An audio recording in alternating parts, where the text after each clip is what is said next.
now we can get how warm is this thing already? It's like decently warm. I had to find my chapstick. I couldn't find my chapstick, and I've been sick. So my body says, "Oh hey, you're giving me fluids, mucus," and I'm like, "No, dude."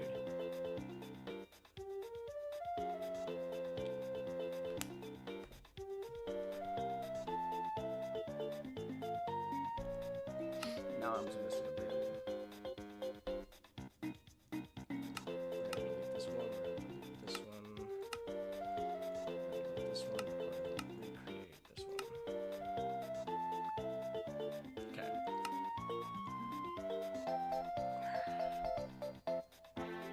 Oh, hold on. Oh, we're in already. Got it. Okay, cool. Is that a sheep?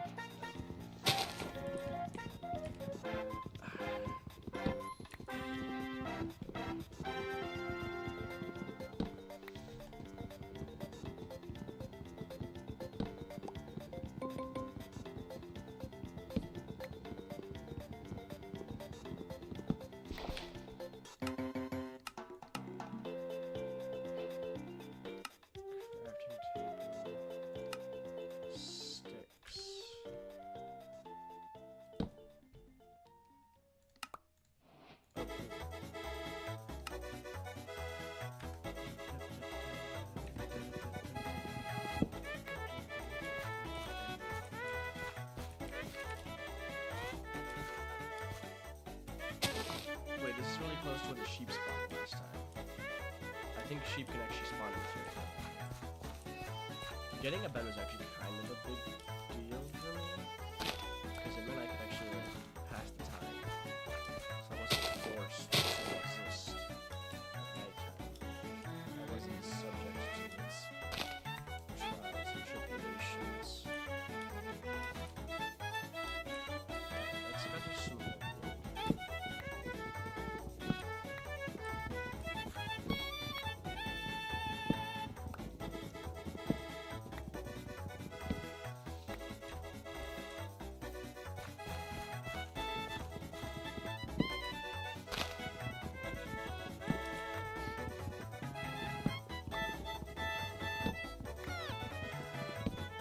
Let's see. Okay, so I got a diamond chest plate last time. That's like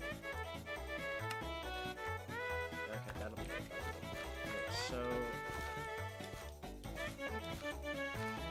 actually,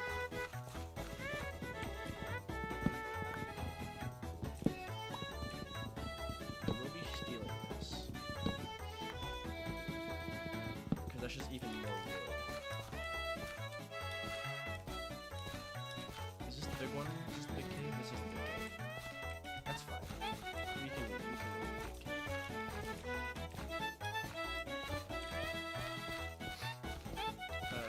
Let's see. Okay. And I've already forgotten food, actually. Genuine bows on the wing. That's okay. Because, I think I played a different game. To change my DPI, we need to get shields. Shields are key when you are building their saving base. Actually, now that I'm thinking about it, last time, but killed my nose as Enderman. But I also just remembered that I could have been shielding his attacks. I was just raw dogging his attacks, and I definitely shouldn't have been doing that. I'm gonna skip. Where? Skip the song. I don't want to listen to this song. Oh, this song's a banger. This song is like a hidden gem, to be honest.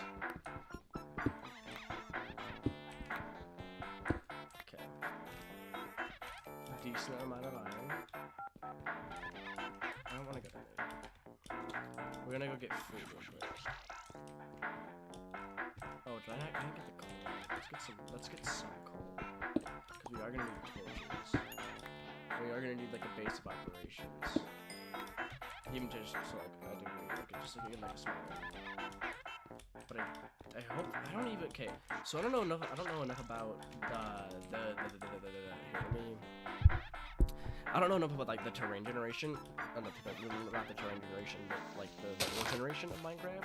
Because I don't know if it's like absolute. No way, it is consistent. I think it's pretty consistent across.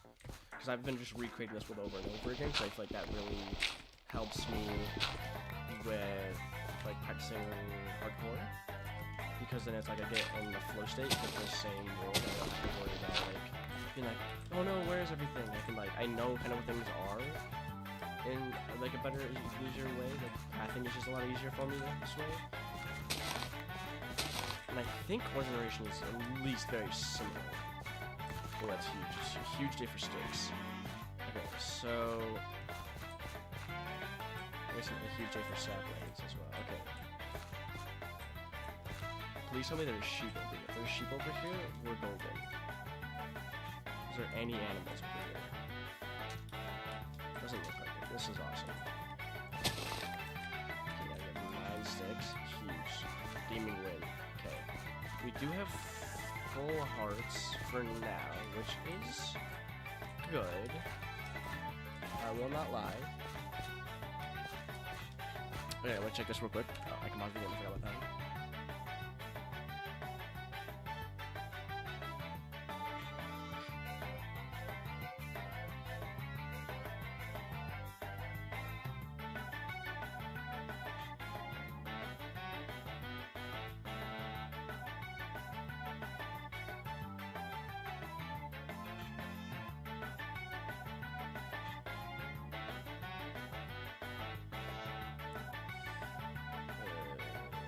Sorry, guys.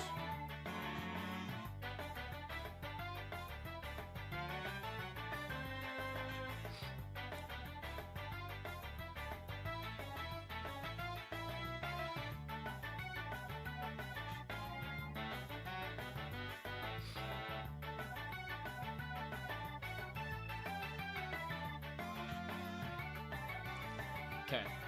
I also don't have like anything. That'll do. Oh wait, I needed also the.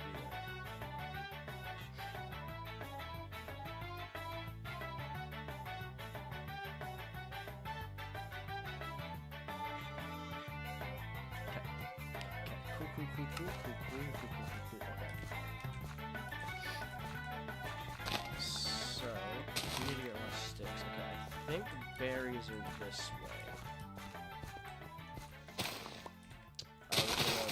I just thought I was gonna have to go on more of an adventure for them. Boom! We have Mario Kart. Okay. Is there more berries this way? Oh god. Check this real quick.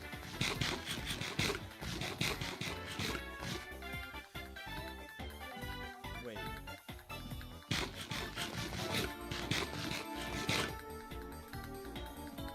Oh my gosh, I've been playing with like half audio this whole time. That's why.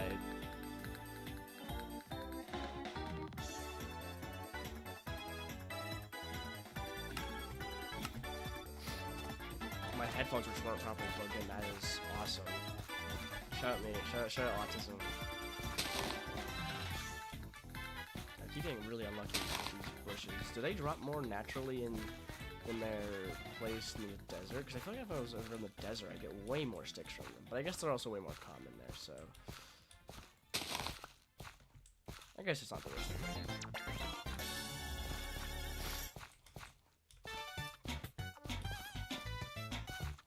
Dude, where are the berries? Where did they go? Dude, fuckers took all the berries. Can't have shit in the tray.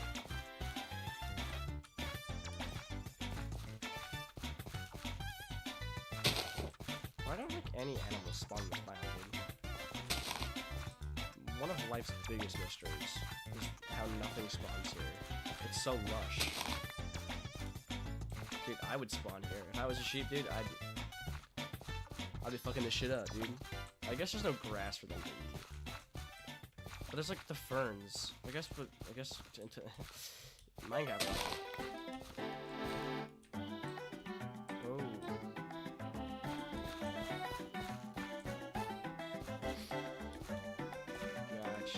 Where are these berries, man?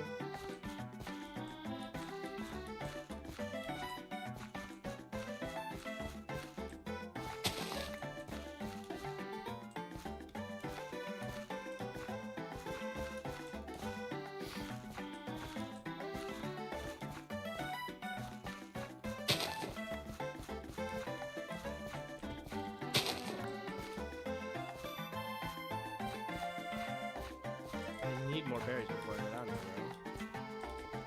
I just need more food, period. Full stop. And normally there's a really big berry spawn. Is God smiting me because I was too greedy? Maybe he's not. Maybe God knows equally.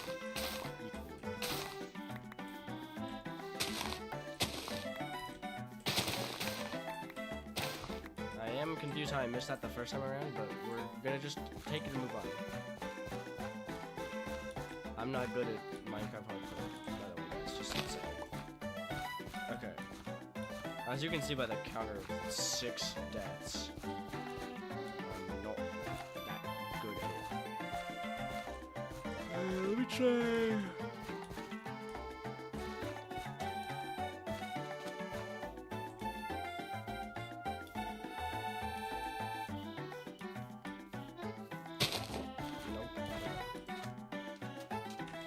Alright, 25 sticks, that's actually kind of huge.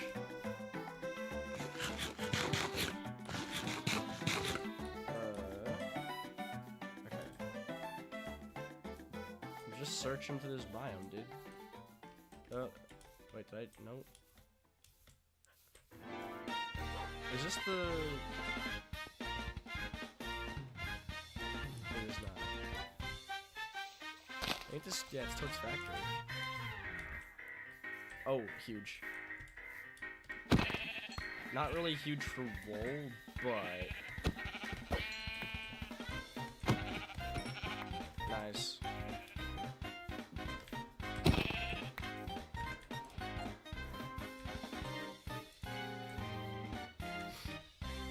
Oh wait, this is where I built my base.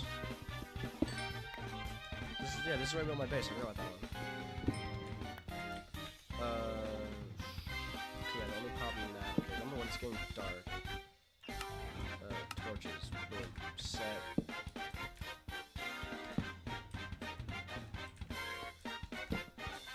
Okay. So we are gonna keep going through.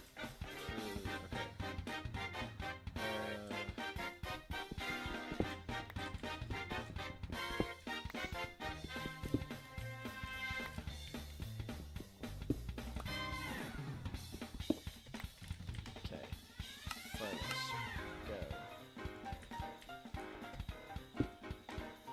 Oh, you know what I did?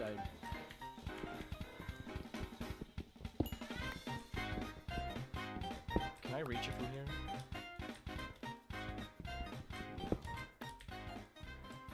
Okay.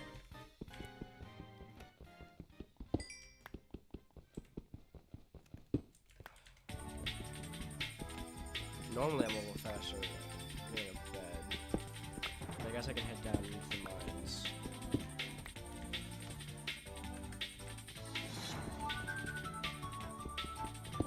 Rainbow Red's awesome, to be honest.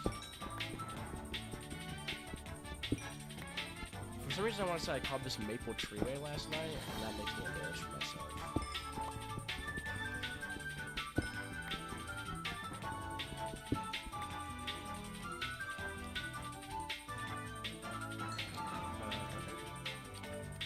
I do also have food. Okay, wait. Let me...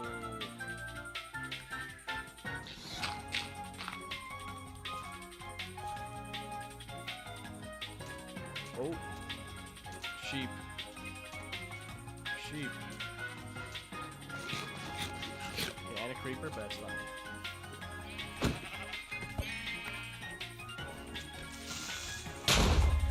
Where did he come from?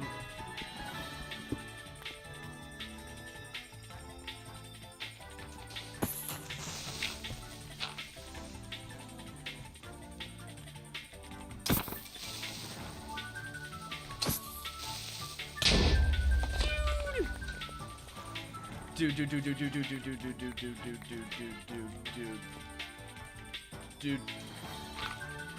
Get me out of here. Get me the fuck out of here. Holy shit. I can't literally take any damage at all whatsoever. Dude.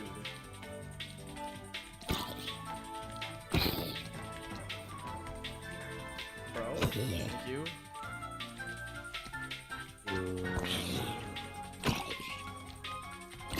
These shoes are gonna be the fucking devil, bro. Oh my god. This white. Swear to God, hello?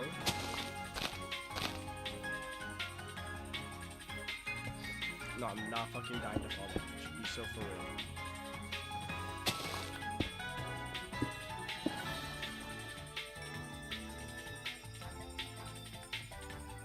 Where's the bed? Give me the fucking bed right now.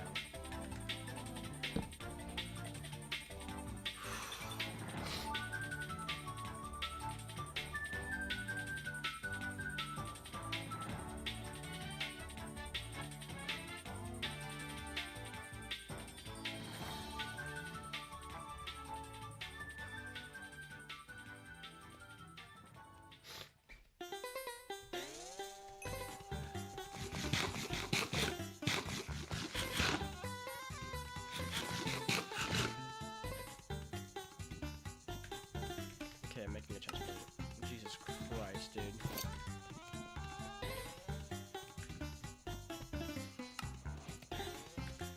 Oh my god, bro.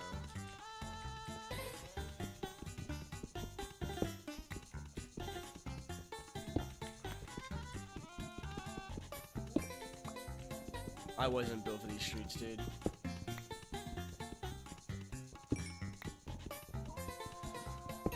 That took actually so much mentally out of me. Actually, here's the. I just have autism. Be honest.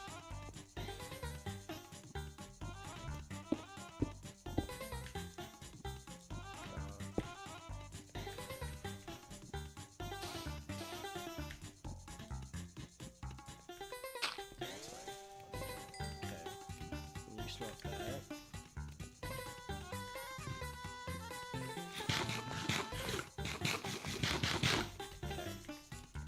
So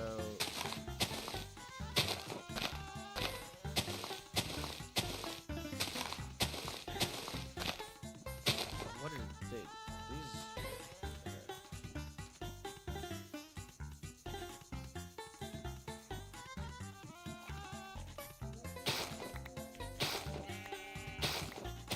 what?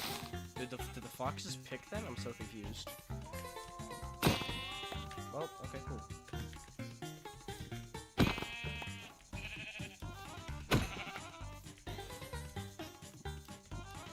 Okay, there's cows as well.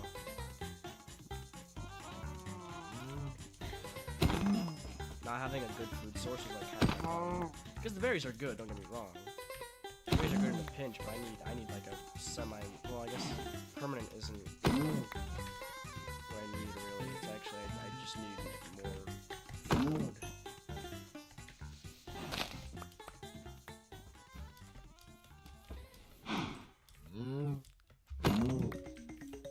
Okay, there's plenty of berries now.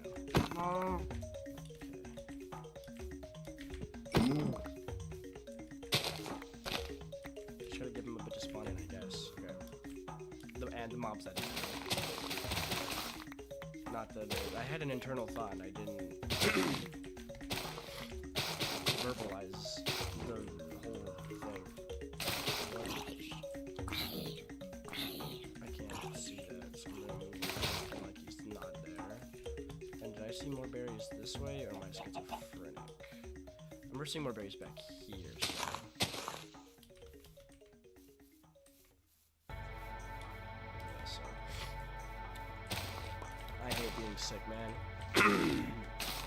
It makes you sound all weird.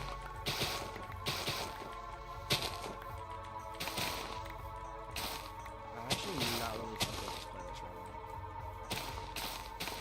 Or at least not this song. I can just skip this song. Let's skip the song real quick.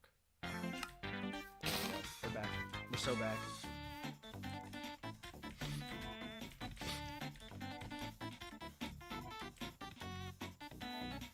should get a stream schedule going. That would be pretty cool. Pig, come here. Where's woe is me?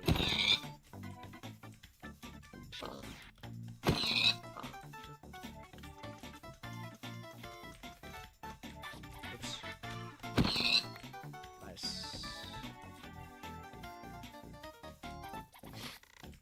Yeah, blow my nose, man.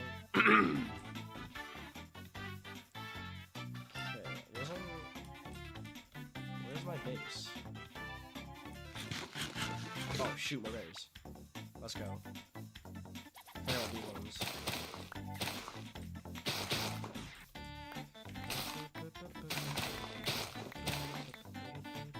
Hey, did the foxes pick the berries? Is that what's happening? 'Cause I'm confused.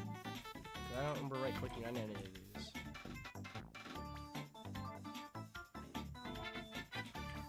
Well, I'm hearing fireworks. It's the middle of September. Like, hello?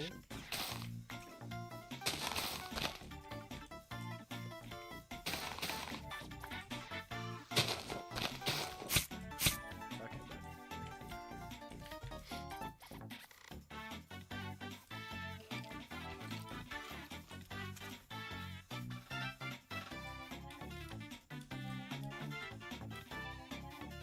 wait, where am I? I passed it. I do a pass it. Yeah, it's right here.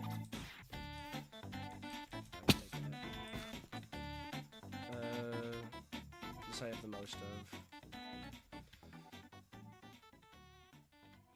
I'll make a shield now.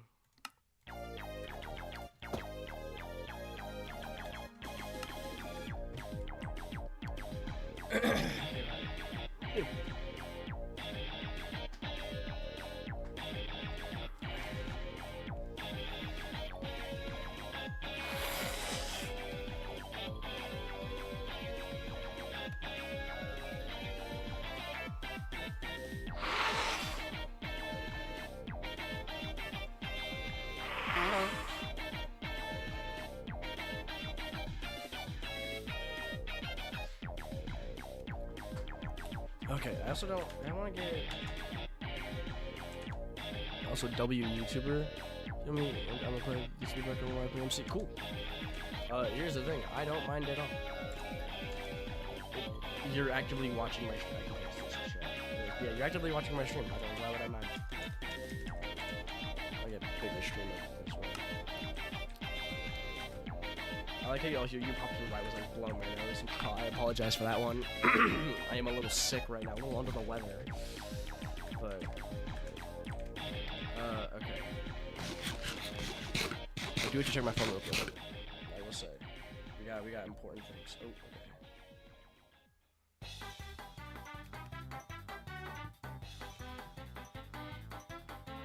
Oh, okay. I need to play my phone as well, guys. This is not a good stream, guys. The worst stream ever. Okay. Wait, did you pop in when I was blowing my nose? Maybe. Who knows? I don't know. I'm not paying enough close enough attention. Okay.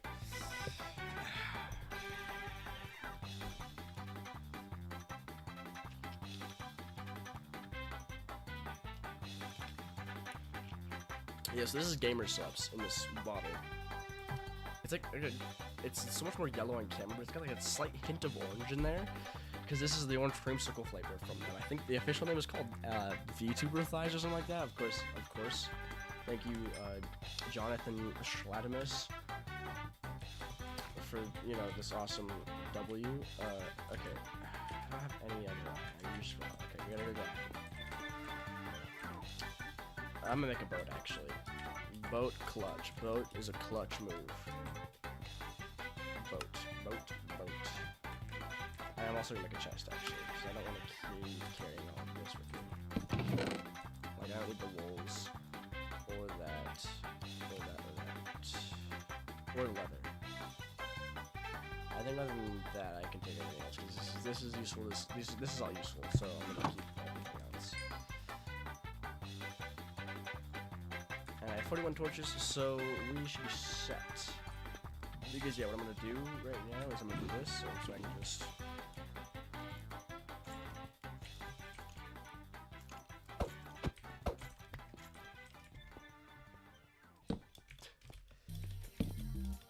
It's awesome. Peak. Hey, how long this takes? Come on. Okay. So, quest to find. What is it? Whoopsies. Wait, it's well, 'cause I need 6 for pickaxe and axe, but then it's 6 plus 4 is 10, plus 5 is 15, plus 7 is 22, right? I think 22 pieces of iron now. Technically 23 if I want a shovel, but I'm not prioritizing the shovel yet.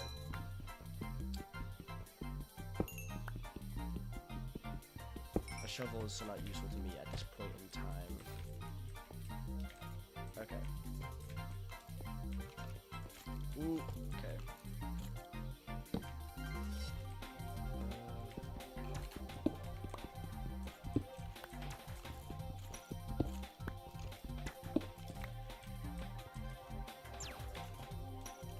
We'll place this for you back right there. Twist the underside down right there. Okay.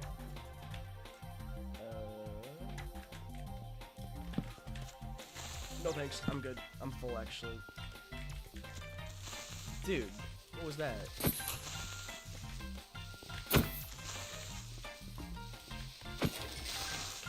Oh, is that one? Oh, okay, we're fine actually. I thought he just spawned in, to be honest. And I was like, bullshit. Oh, W Iron Patch, bro. I forgot about this one. Oh, W Iron, and it's straight into coal. Okay. Okay. Ooh, okay. Okay. So. Don't hear no footsteps, we're good. Okay, we're at 13 already. This is huge. I'll just go this way.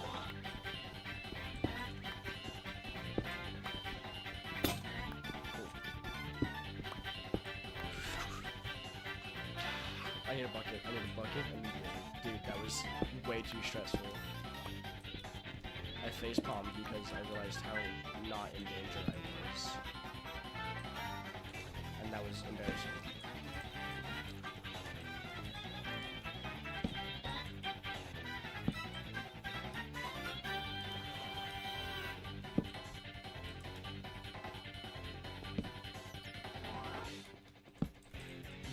Let's go. I'm gonna cause a cave-in real quick, but that's okay. 16. Remember what I said? Oh, never mind. Oh, that's interesting. Is this... Can I cause a cave-in this way? Nope. Okay, well...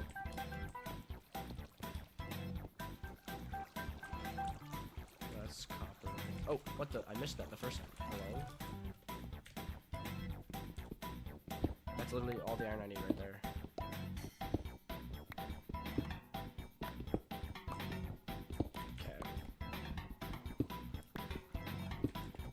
Okay, wait, that literally was like perfect. Okay, it's 23 if I said if I wanted to shuffle. We're gonna cause another cave-in real quick, and then want a grillion torches.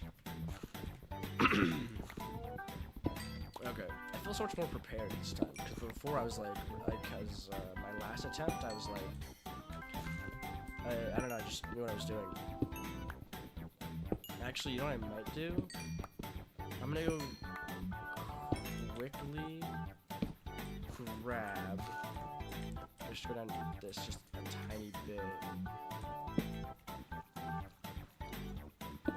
because I'm gonna grab this iron. I'm not gonna grab the, I can't grab the gold actually, so that's redundant. but I'm gonna grab this iron so that I can have multiple pickaxes and multiple axes. And just, you know, just more iron is never a bad thing anyway, so. That's deep slate level. Might have to come back and revisit this, see if I can. I just kind of fell there. That would have been horrendous. Horrendous. See, that's why I hate being sick, is because then my voice also cracks and I sound like a prepubescent teen, and I'm literally 19 years old. Thanks, sickness. That's awesome. Wait, what the?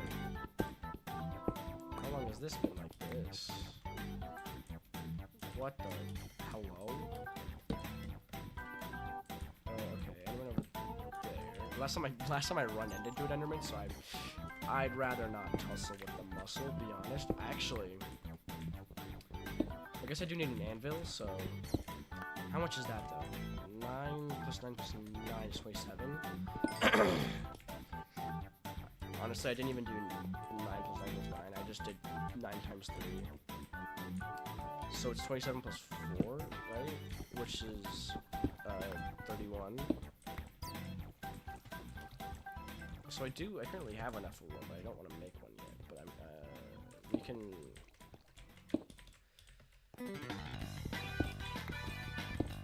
I do have plenty of wood though. Dude, okay, well, I found Iron Central, to be honest.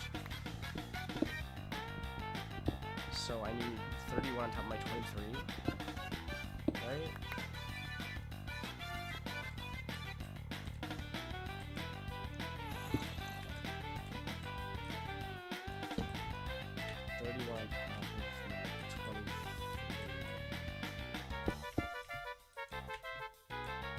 That's gravel. I don't want to use that. There you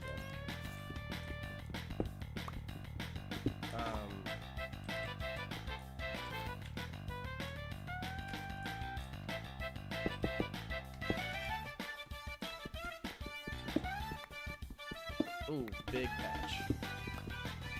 So I should have enough. This should be all the iron out ever. Not ever, but all the iron I need for now.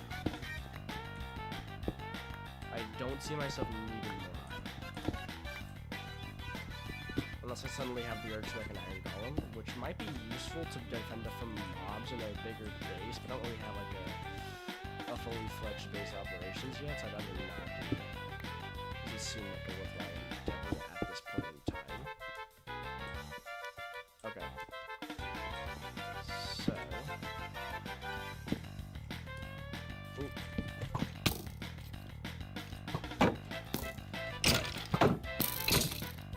I could have not put it again, that's okay.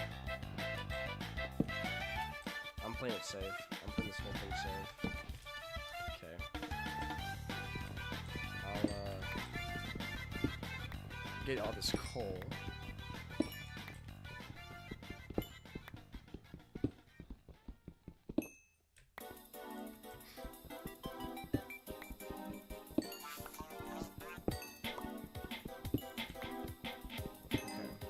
So I'm reading your username.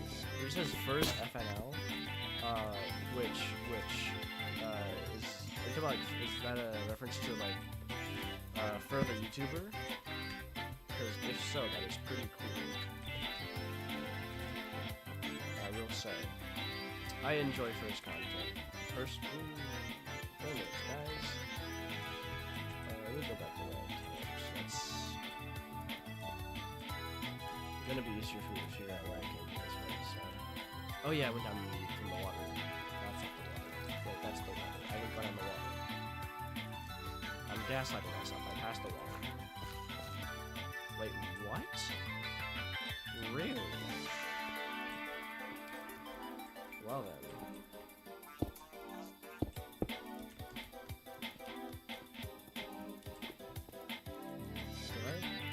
This way? Yes.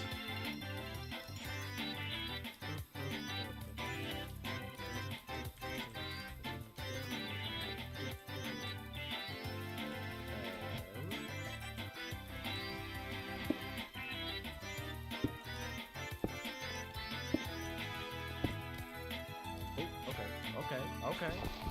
Spit your shit, Troy.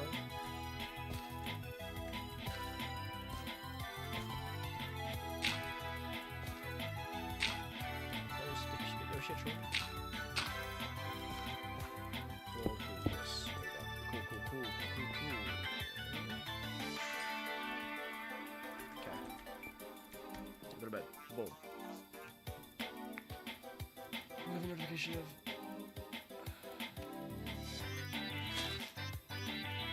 That's my phone. That's okay.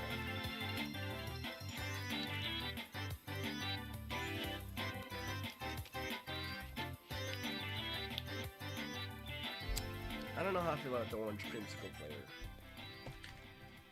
Oh, whoops. I will make a pickaxe, actually. Oops. Pickaxe.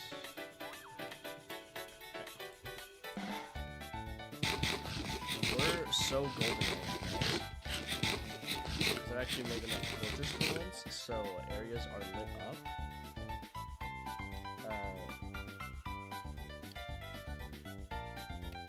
I will deposit. Okay. I will make the rest of these into torches, actually. Because then that's my sticks gone. Let me...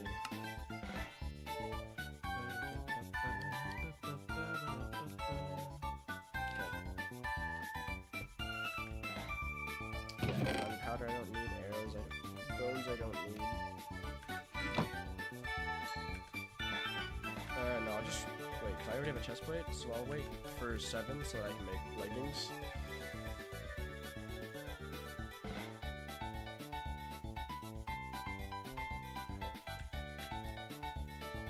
What am I? Hello?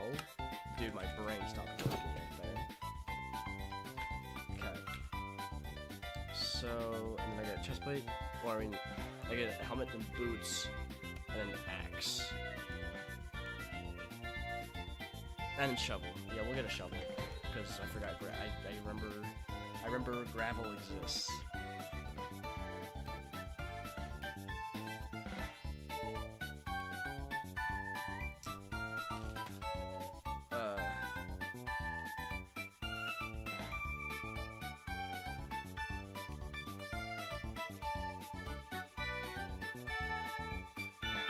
I had to chill a little bit, guys.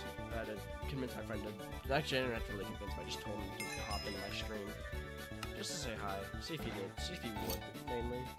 We'll see if he does. If he does, he does. If he doesn't, he doesn't. It happens. People are busy. People got lives. It's also, like, you know, 1:30 in the morning. At least for me and my friends. So...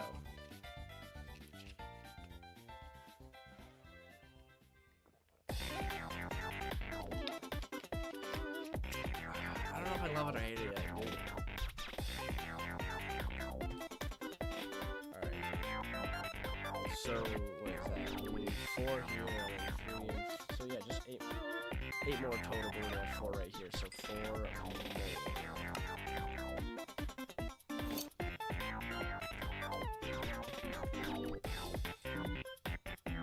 I mean, I have a... No, if I donate 1 cent, will you die? No.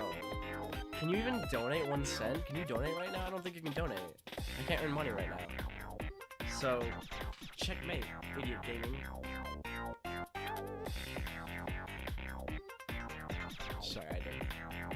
Sorry, I was possessed by a demon. Music's loud? See, this is the thing. To be fair, I did. How's that? Is that better? Be honest. Is it good, or is it still too loud?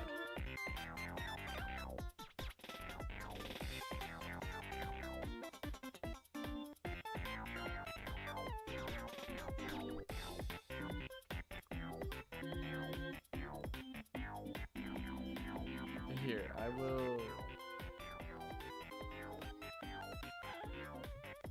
How's that? What is he saying?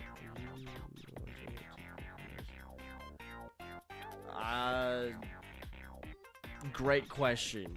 Right now, background noise, because I'm actually talking. cool. I'll just leave it there. I'm gonna leave it right there. We'll live, laugh, and love. Oh, and that should be enough time for me to have waited to do this. Boom, iron shovel. Boom, iron axe. Life is good. Alright, cool. And then... That's fine. Okay.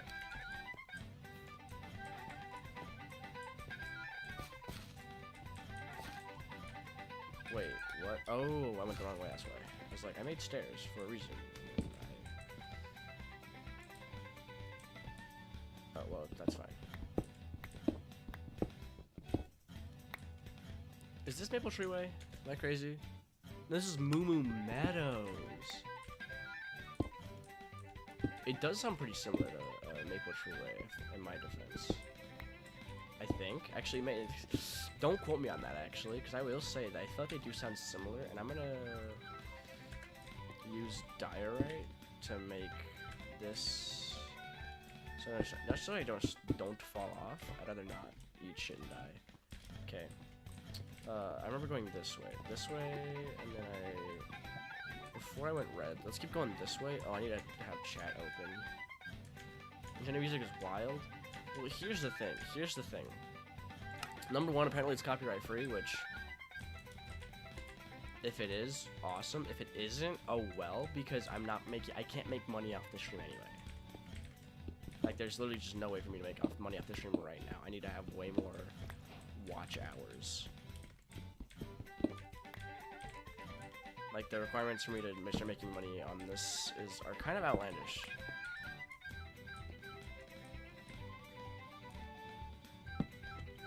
I guess I'll grab some redstone. And because it gives me XP.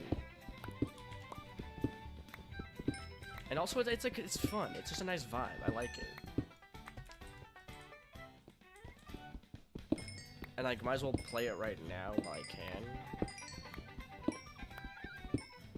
Because it won't always be this way. So. Also, streaming rules are a little bit different than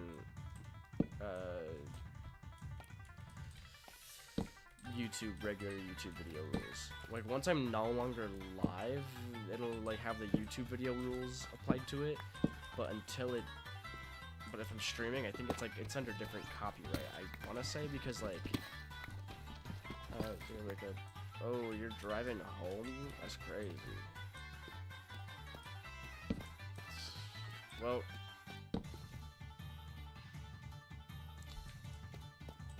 it sounds good. I really did just want you to like pop in and say hi, so you can leave whenever you feel like it.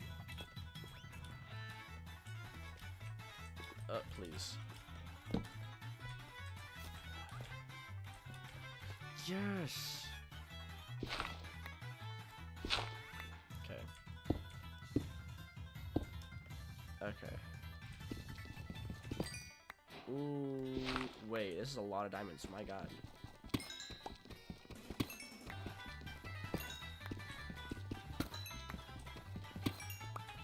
Six diamonds, goes crazy.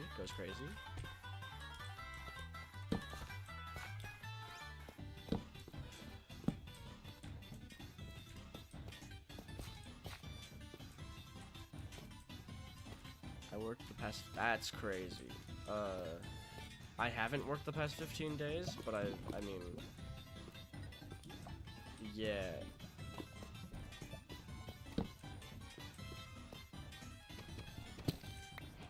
But like, I feel like you work at probably like, from my knowledge of the your store kind of functions, is wow. Okay, dude, what are you doing, man?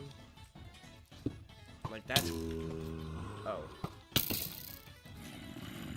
My brain stopped working.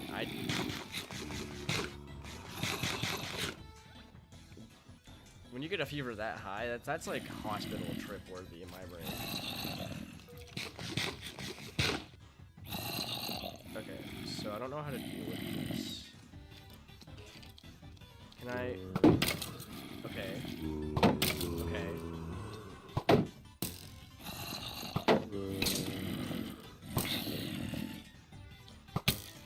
Wait.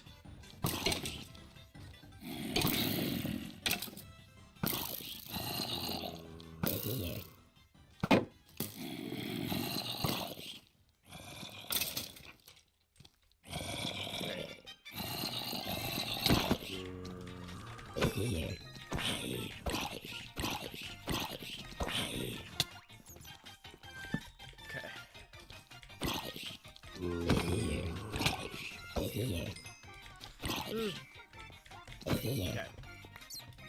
That's dealt with.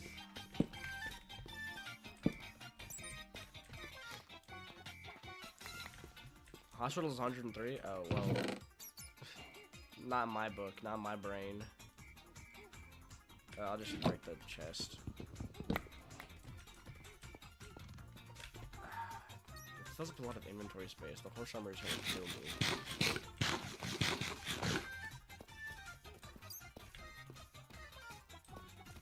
That's a goober.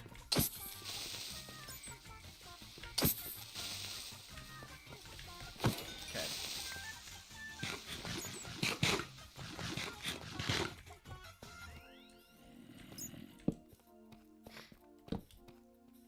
Okay, to be fair though, I don't remember the last time I had a fever, so last time I had a fever I swear it was like 6 years ago or something. Like it's been a long time since I've had a fever.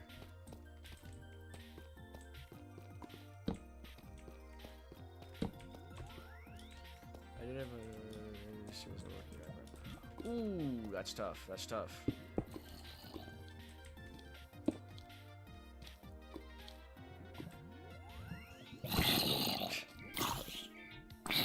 Ooh, that's on you. That's on you. To be honest.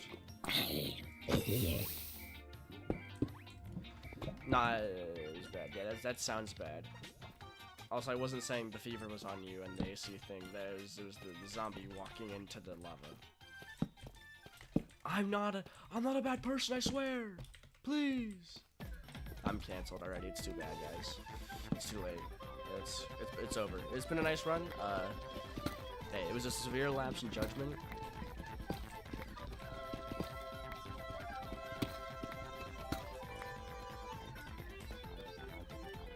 I just need like 2 more diamonds. What if I ask very nicely?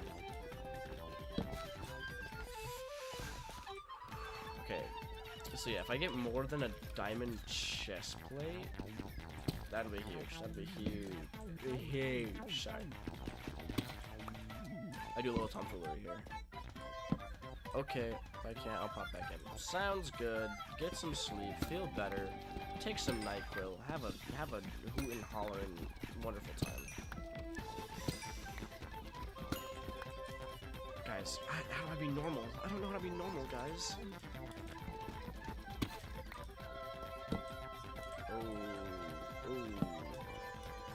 Oh, that's where the bad stuff happens. Skeletons. Oh, diamonds. Let's go. Let's go. Let's go. Let's go. How many though? How many? Just 1? Ooh, okay, that's 3. That's 4. Huge W. Huge gaming win. 5. Oh my gosh, guys. Be honest. It's like a new record. It's not. But 5 is a big gaming win.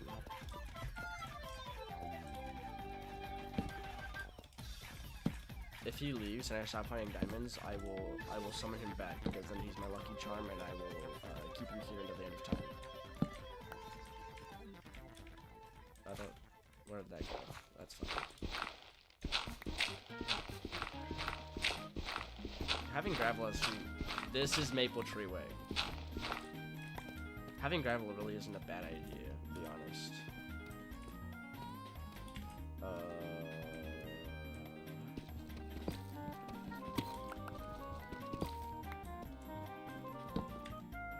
Okay, we are out of time.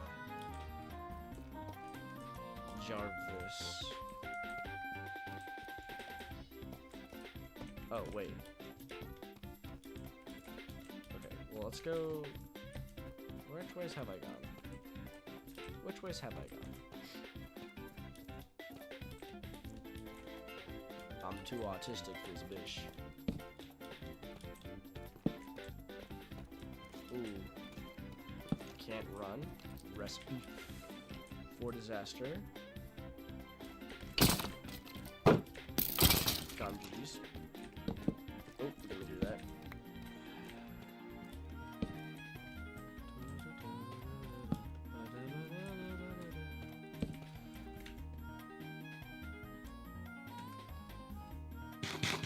Maybe having the 2.5 stacks of berries is a little overkill. I'll use them right now. I'll save my meat for later. In more dire circumstances. Okay, well, I only have 1 block of tough, so I'll try to use this. Ooh, wait, I didn't.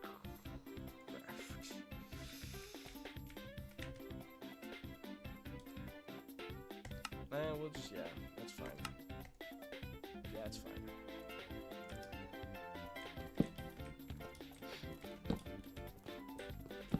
Okay.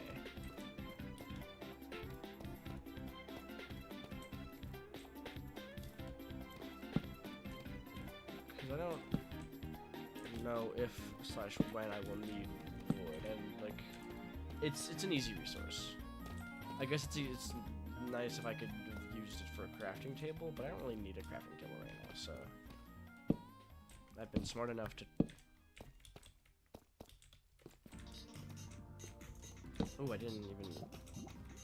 I kind of forgot that I could. This went this way. Okay. And then.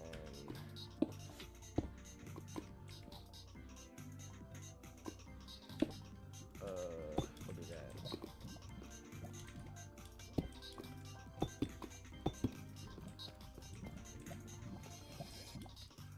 Ooh, that's a creeper. Okay. You're a pervert.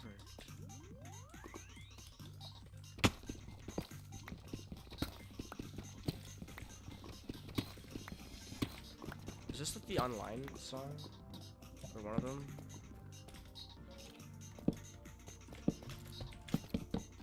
Dude.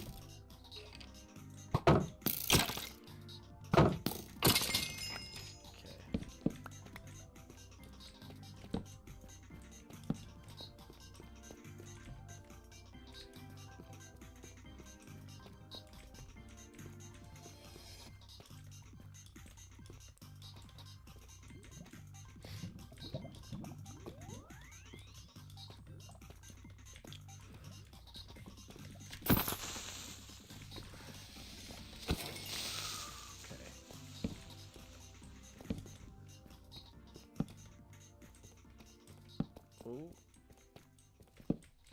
No, that was a little nothing. Okay, so. Well, let me do this. Nothing? Okay.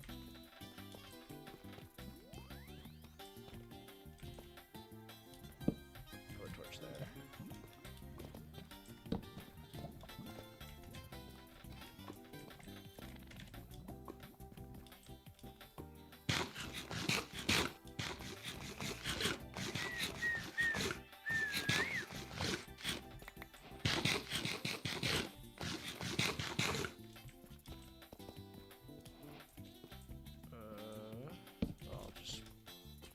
Okay, looks like we're going up here.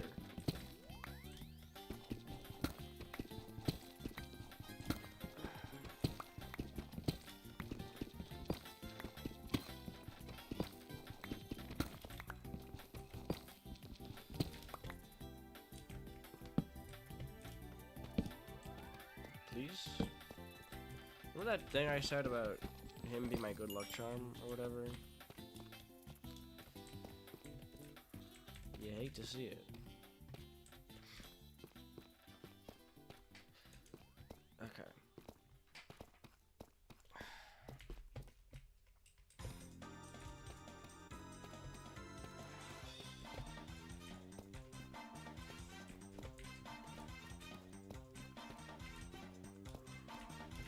Okay. This isn't the way I came.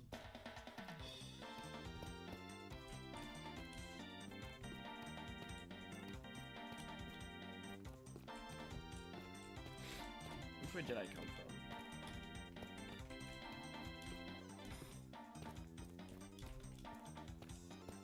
Well, it wasn't that way. It might be this way. Dude, it... what?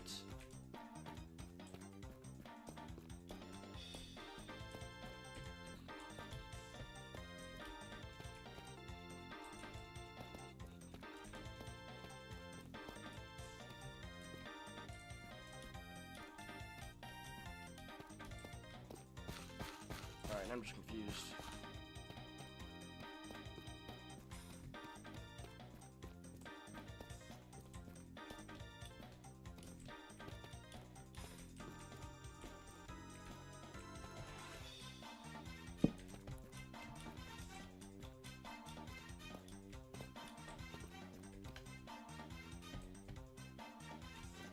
I didn't go down here.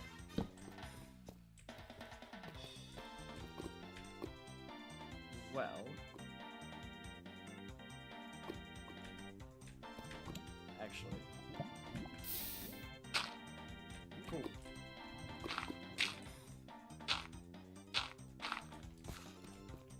Ooh, it leads nowhere. Awesome. Although I will say I can just.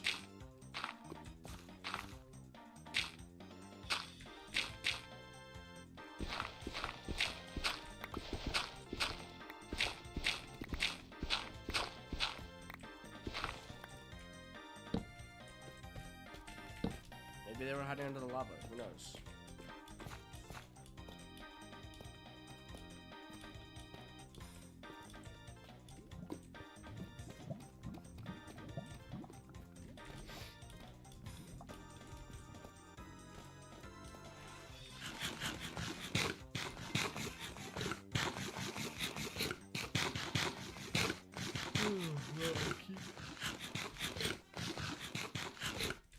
There we go. Okay.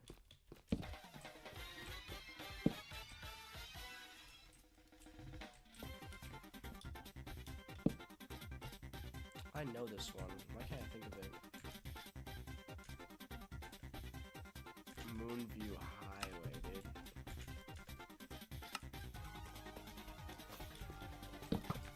Ooh. Where is he? Right there. Ooh. He wasn't ready for it. He wasn't ready for it. He was ready to catch his hand, bro, to be honest. Okay, so. Keys? Wait, I've been here before. I swear there was diamonds. I will not lie to you.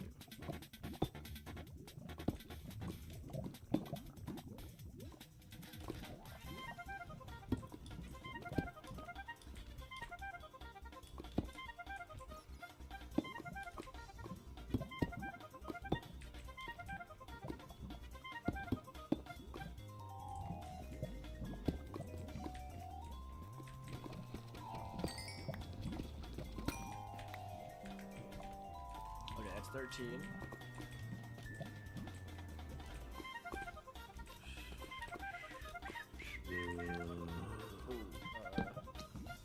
This is awkward. I actually already have a date to this, so I'm afraid you will not be learning me.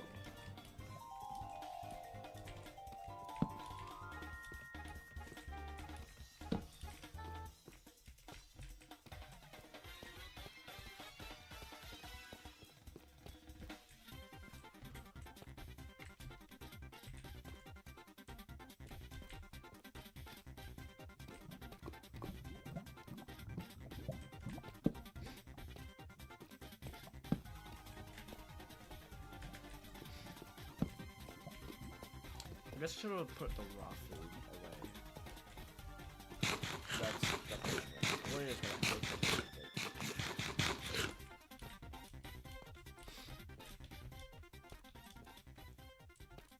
Oop. Gave me a little scare. Ooh.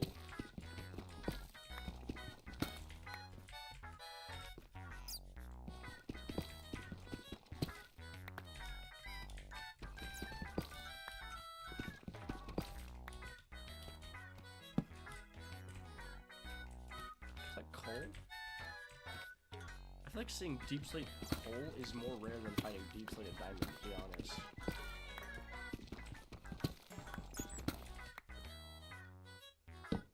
Oh, see?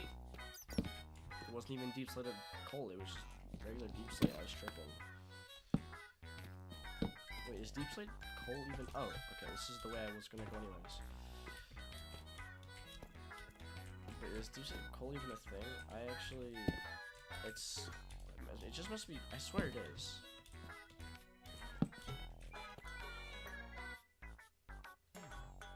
Cool.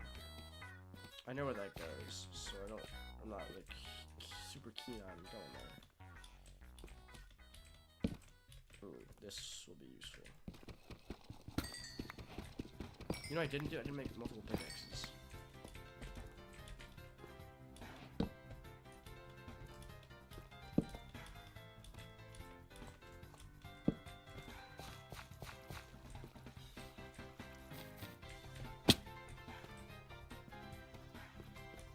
Nice. I thought there was diamonds in one of these corners. Thought I saw a creeper, I'll be honest. And I was like, man, what the fuck?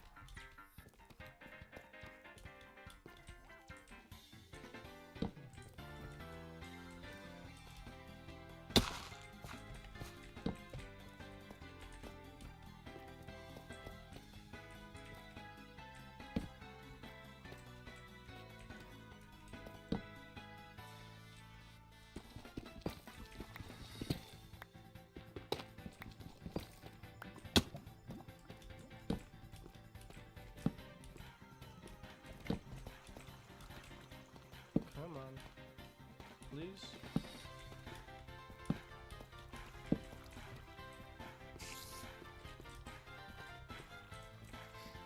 Well, if like I'm making a cave-in that could seriously lead to my demise. I need to eat.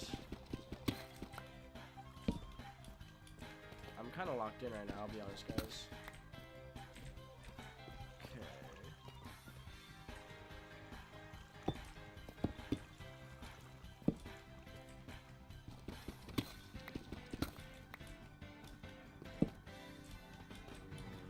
Let's go.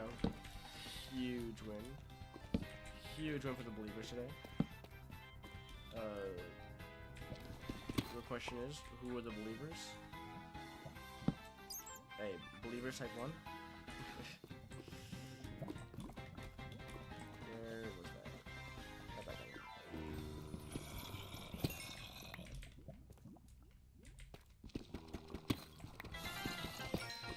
Dude. 6 vein? Wasn't I at like 13 before? Maybe 15? Dude. Either that was an 8 vein or a 6 vein, and that's still kind of insane.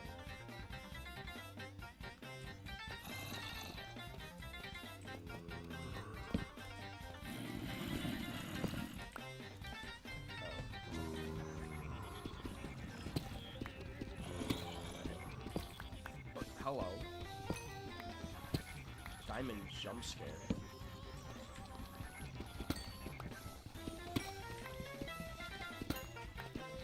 Wait. What's full set again? 28? Well, because it's 4, 5, 9, 16 plus 8, which is 24, yeah. I have 25, so I do have enough for a full set.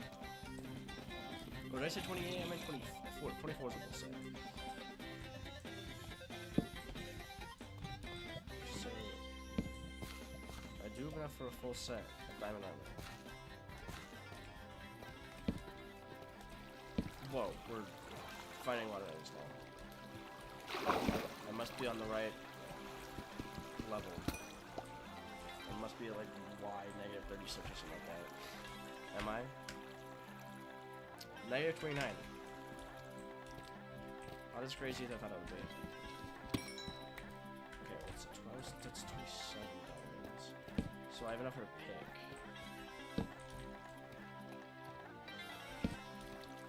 Ooh, okay, it's a creeper over there. Still vigilant, still vigilant. Ever vigilant, ever vigilant.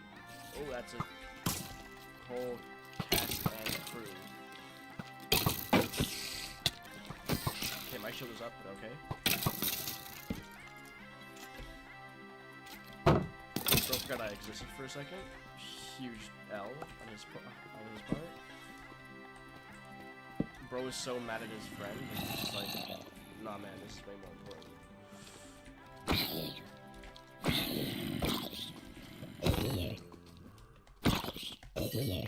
What the hell? What the hell? Oh, that's my...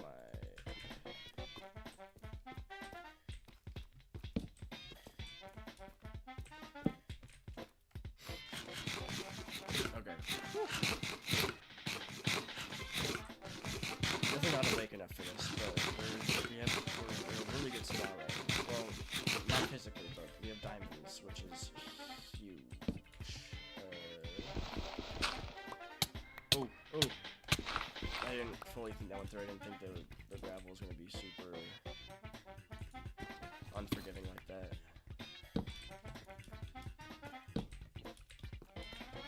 Okay, well, iron.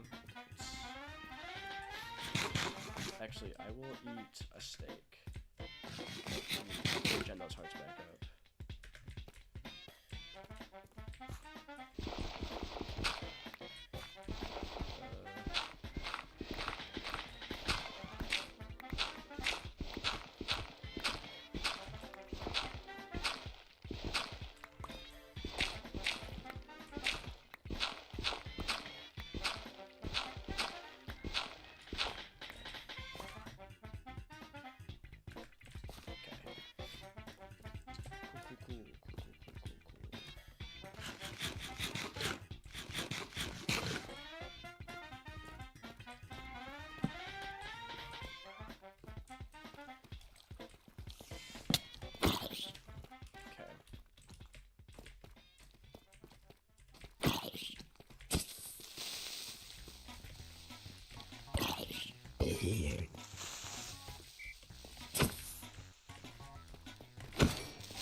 Oops.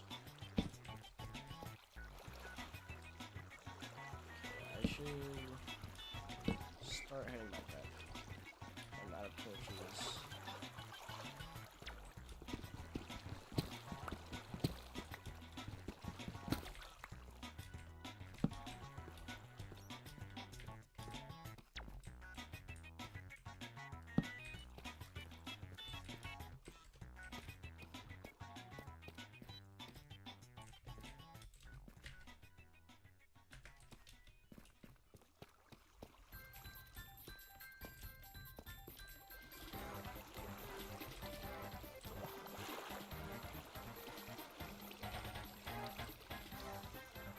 Want the tropical fish?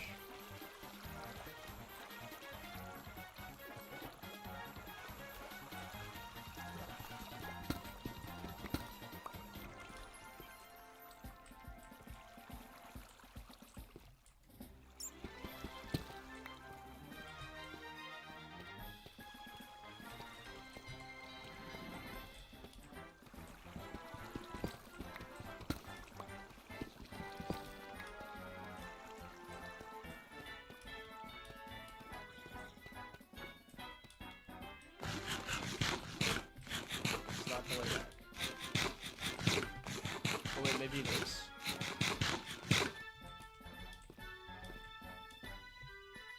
I did fall. I should make my way to the surface, honestly.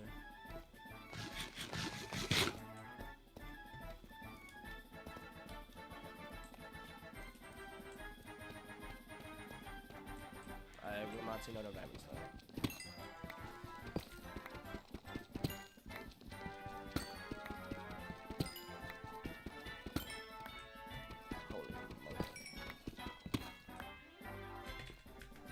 Okay, get out of here.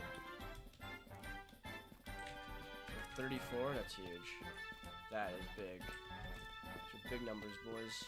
We're back in business. didn't go these ways. It's like, which way did I go?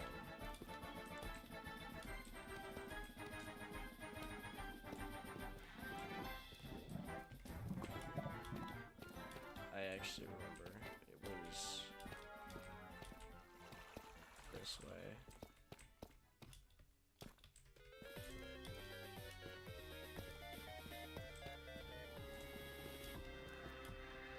Okay, but where from? I don't think I came from this way, did I? I thought I just went up here for a second. Yeah, no, yeah.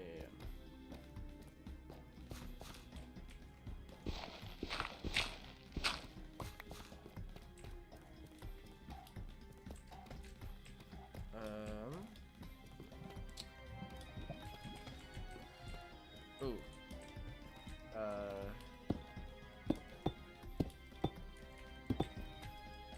Oopsies. Okay. Well, I don't think I came from here because this is like pitch black. Yo, Pitch Black, the movie, the villain from, ouchies. The villain from, Rise of the Guardians.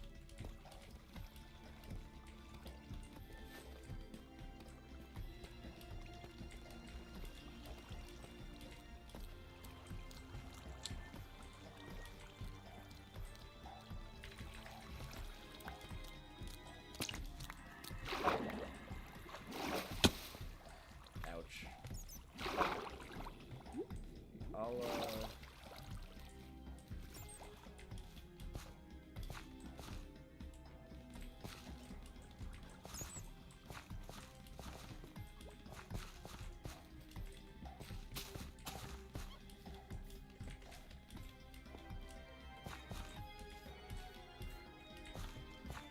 Where's up?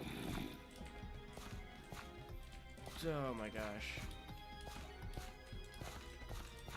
Which way's up? Which way's out?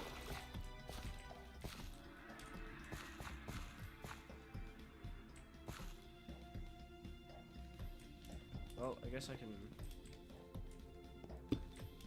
do this.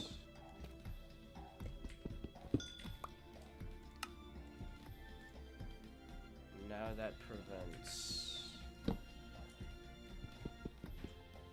no more zombies on my lawn type beat. Okay.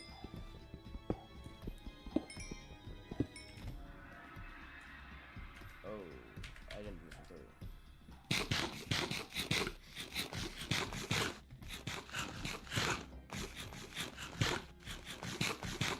Oh, well, I don't want this. So...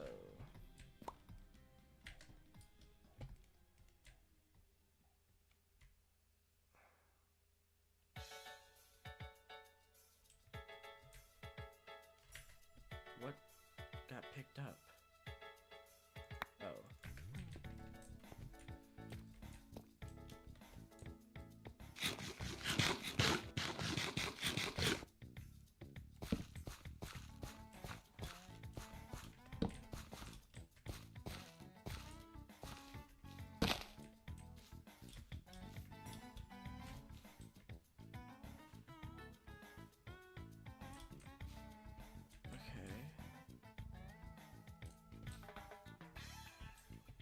This is still not the way out, but I'm gonna go get this coal.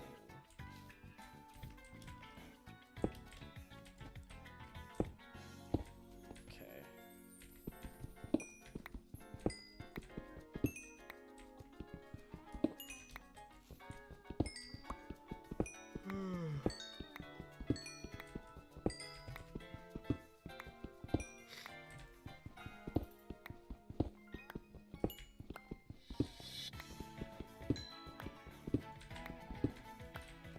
Nice. Okay.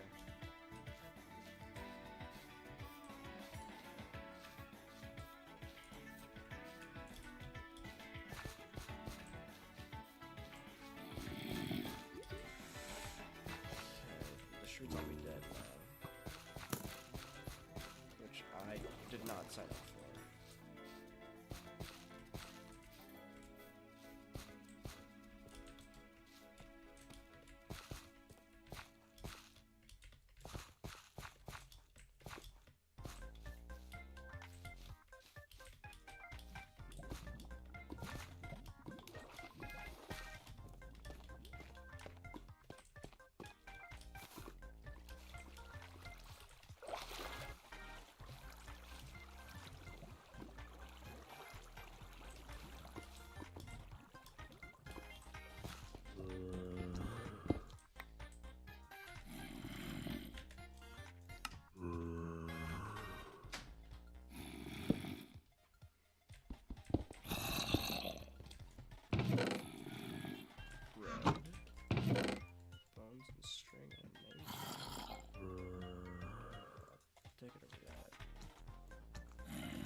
get out of this infinite loop, dude? I feel like it's like one episode of Chainsaw Man.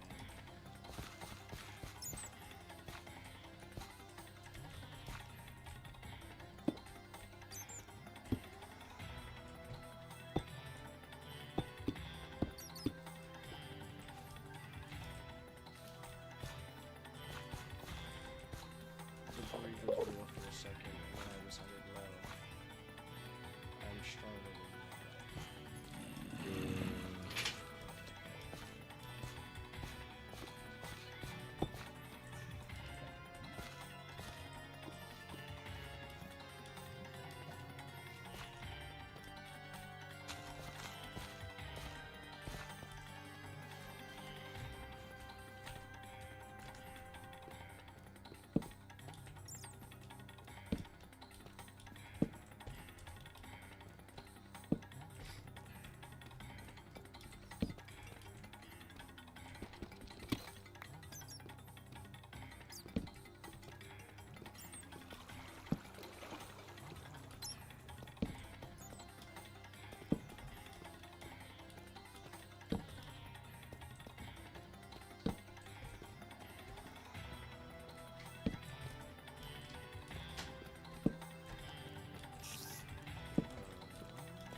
I disagree.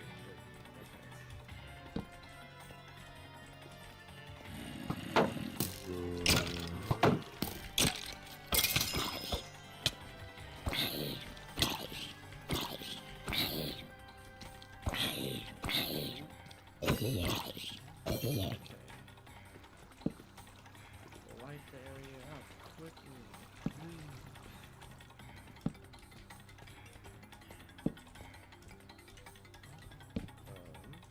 Okay. There's that.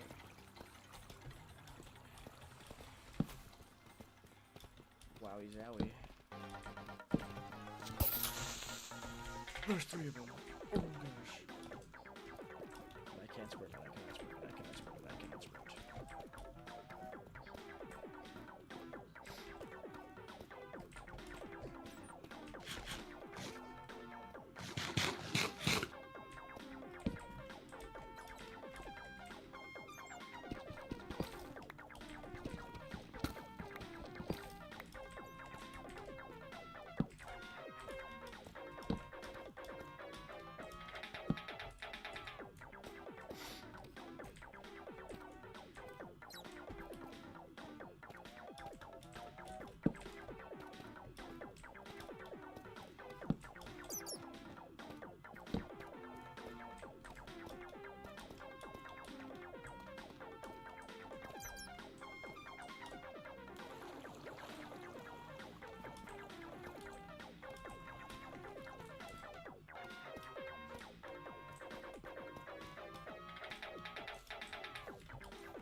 Actually, hold on. You know what I want to see real quick?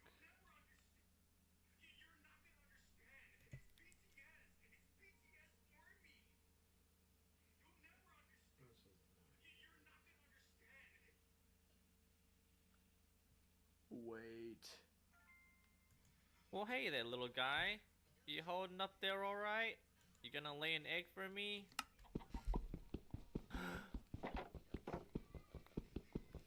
A stack of diamonds? We don't need to talk about how chickens lay diamonds right now. It's a nice little data-driven component that you can modify in the snapshot. 24W37A. There's a lot to mention about ender pearls, and I kind of want to go into them in depth. There's one thing that's for sure. Ender pearls are super broken right now, very strong. Obviously, as a consequence, something was broken in the previous snapshot where they don't teleport you very well. But let's talk about what's changed. Ender pearls now teleport you to the correct location again. So if I throw this guy over there, I now teleport to that location. It's hard to tell with a flat world, but I've teleported away from the pen there, and now I can teleport back inside the pen. So this is not the only thing. Thrown ender pearls now load and tick chunks. What this means is that... Oh, wait, that's huge. Can you guys hear that? Be honest.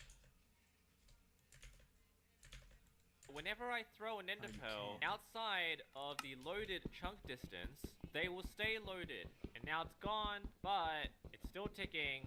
And as you can see, I've teleported where it's landed. So if I want to go all the way back, I'll just throw the pearl back there, and now return to where I started. So this is a strength that can be utilized for your own benefit. One of which, and what is most commonly used, is the stasis chamber. So let's say I wanted to load this plains village for whatever reason. I can place my stasis chamber over here, get a pearl, throw it in, and now this ender pearl is currently ticking in this area. It hasn't been landed yet, so it hasn't functioned as a pearl. It's just gonna stay there. Good way to test this out is to read this chunk, place a command block, and just say, I am loaded. Let's see what happens. We're gonna go all the way back to spawn. You can see the command is still ticking. And that's because that ender pearl is loaded. If I kill it, that chunk ceases to load. There is a little bit of a delay because the refresh rate isn't instantaneous. The area that is loaded around the ender pearl is a 3x3 chunk area. What this means is that this command block will remain loaded. This one just says this one's right next to the ender pearl. This one is one chunk adjacent. It says this guy is such a tool bag. And then this one is neighboring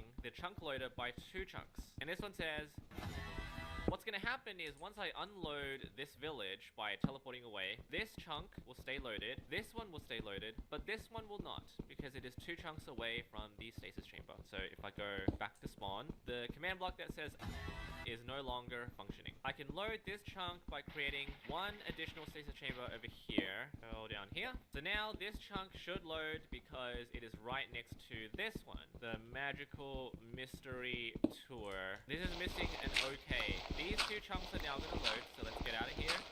And there we go. So you can see that everything is now loaded. All those command blocks are now loaded because of those 2 and that additional stasis chamber inside the village plains. Now this also works in the nether. I realized the error of my ways, and that is because you can't do this in the nether. Heck yeah. That's gonna go in here. Giraffe. Let's go all the way back to the overworld. Well, I'm an idiot. When you kill yourself, the ender pearls also kill themselves. Alright, I fixed it. You can see giraffe is now loaded as well once I go back to spawn in the overworld. So that is cause for celebration. What should be noted is that they will unload when a player logs out, and they reappear when the player logs back in. Consequently, if an ender pearl does not have a tie to any player, such as this one, it will not load any chunks. So if I run away, that will not work. Okay, so what have I done? Whoa, what the heck? Knowing that ender pearls will now load everything, behold my multi-shot ender pearl. I've done this before, but this is now even better because anything that they fly into will load. So watch this.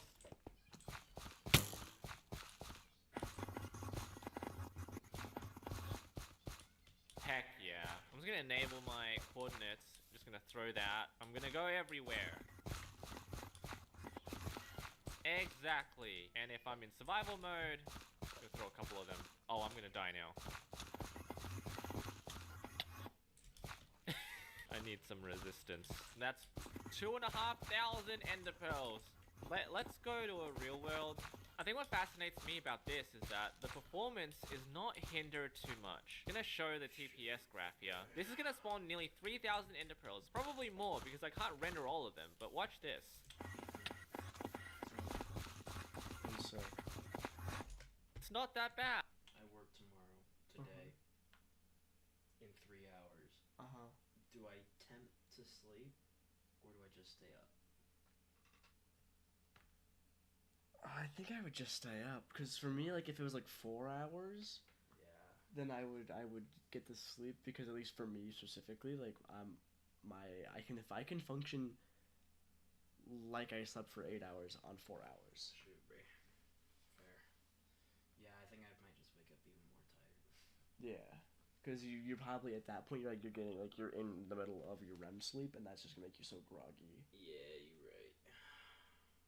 Yeah, I'm just gonna stay up. Thank you. Bad. I mean, it's pretty bad, but I'm just loading so many chunks at once that I would have expected this to be a lot worse, but you can do this to your heart's desire. I'm gonna double it again. Ow. I am changing stuff. Yeah, it just feels like I'm never gonna crash from this. What? Huh. Maybe I shouldn't have done this. Let's try again. Oh, no way.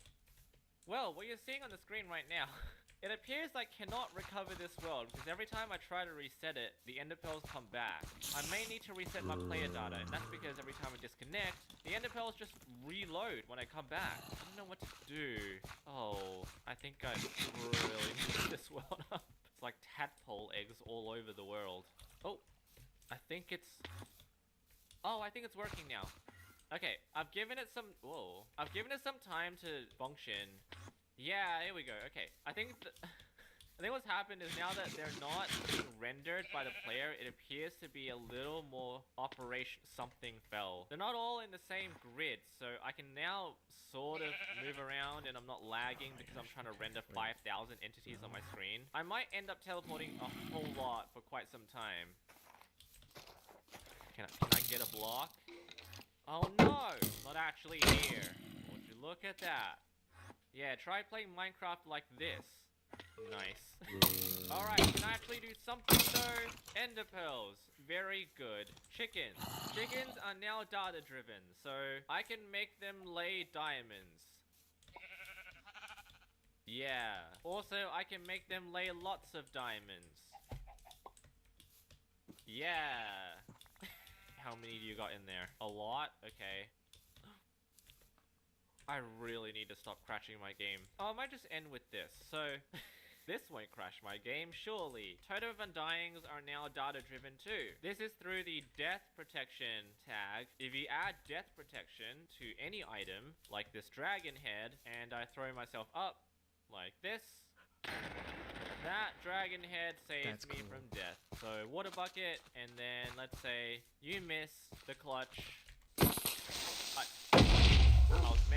If you miss the clutch like this, it will still save you. Literally just laughing in your face that you failed, just like at Mojang that one time. Now, believe what's happening here is that the mechanic is taking the item model directly from your hand. Now, I can sort of extrapolate this from the player head data. Wait, I'm gonna suss this out. Does this exist? Is that a default player head?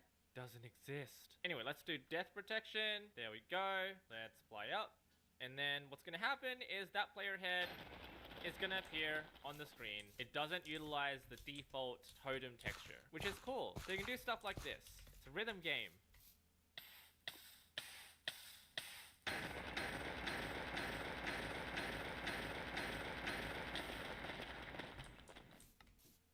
New rhythm game unlocked. Subscribe. I'll let you guys know about other stuff I figure out.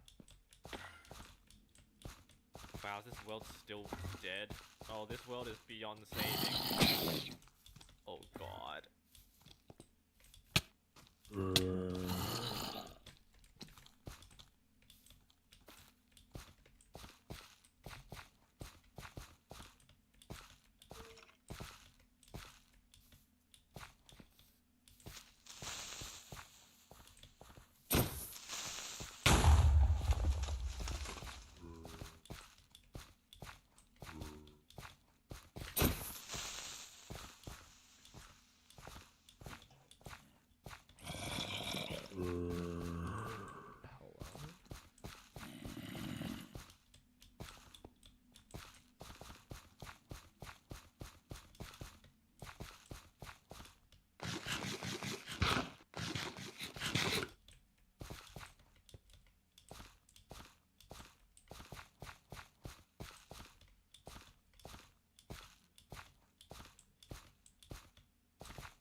matters anything, bro.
Oh my gosh, there we go.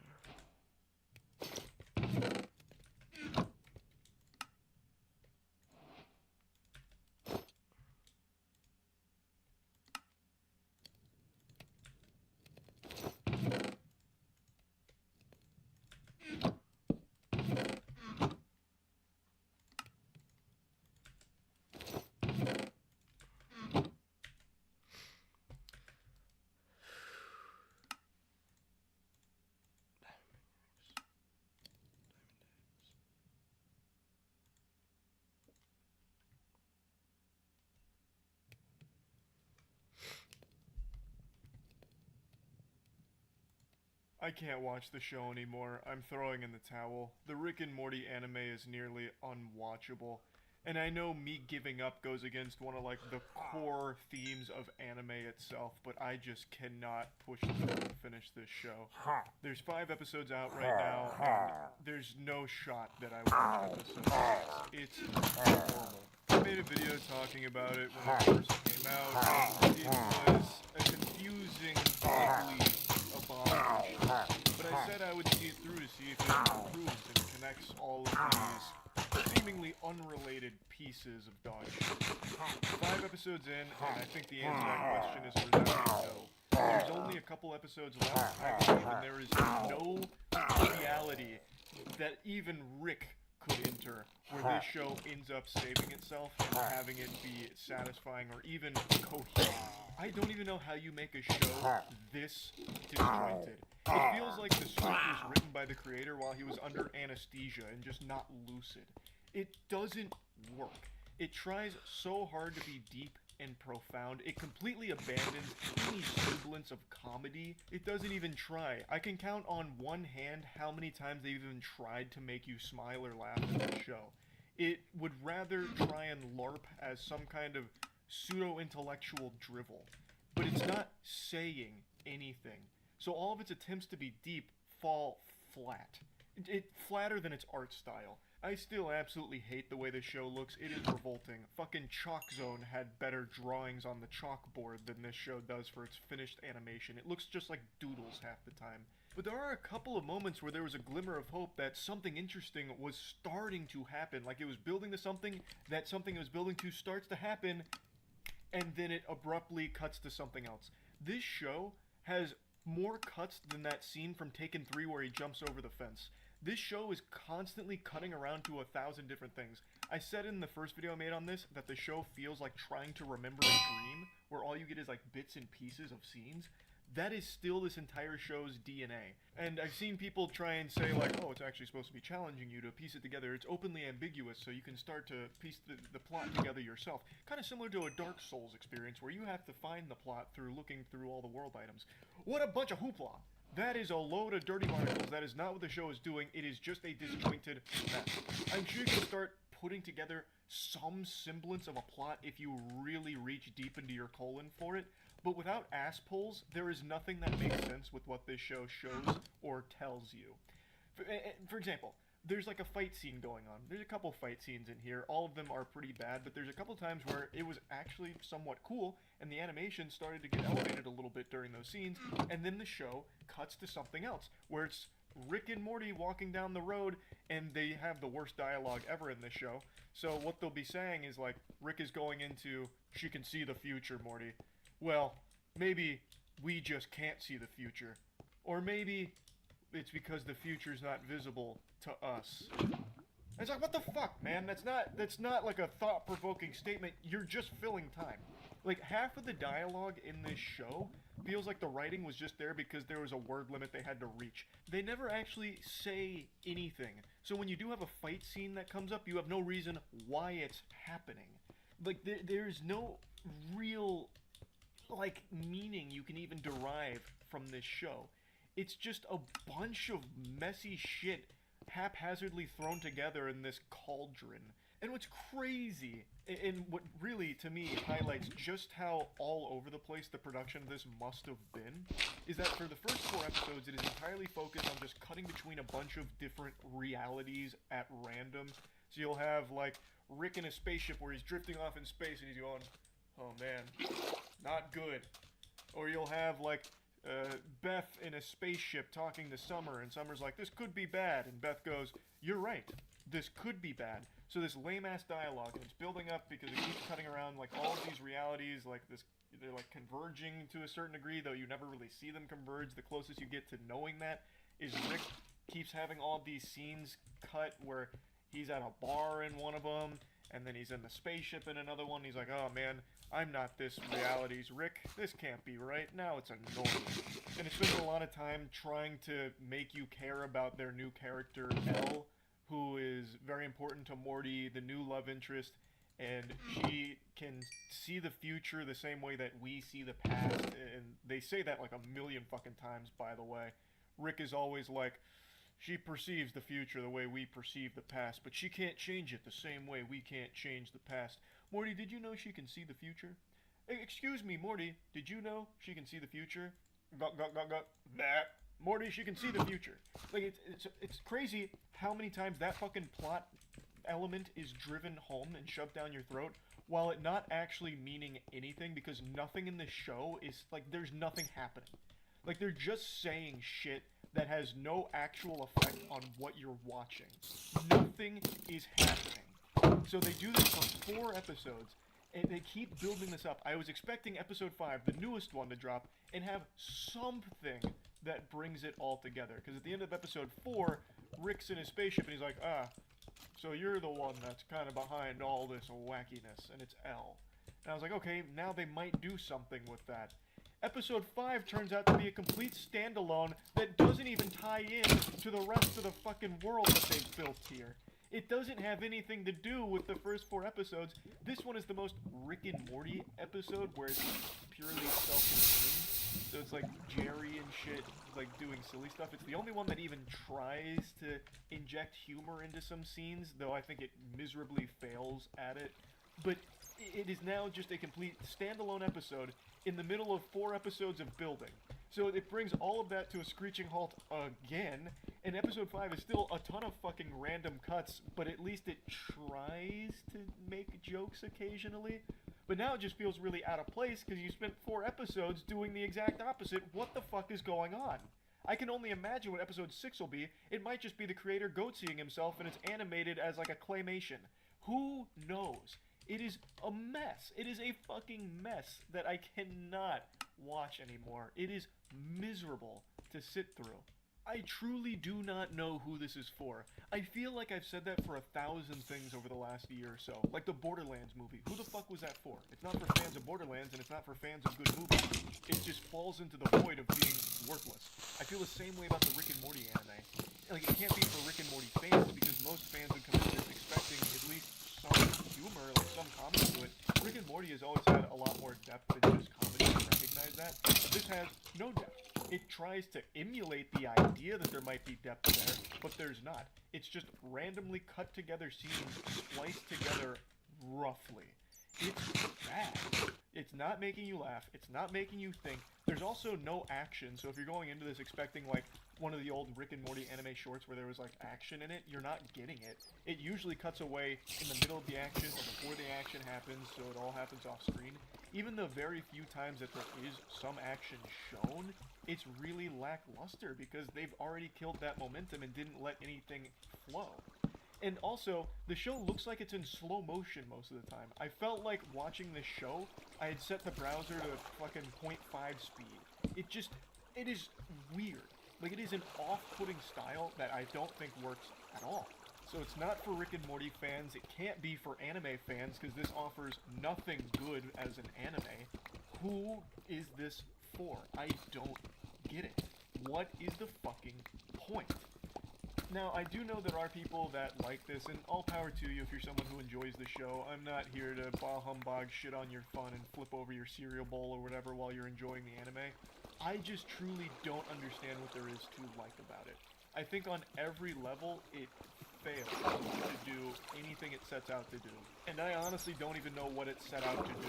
Collect a paycheck, maybe? I don't know. It's a random series of thoughts that aren't even connected to one another, even loosely. It sucks. I think this is some turbo ass. So yeah, I just wanted to give you a little update on the Rick and Morty anime. I don't think I'm going to be finishing the season. It's just fucking awful, and I don't think there's any way that the next episode or two can fix it at all. So yeah, that's really about it. So yeah.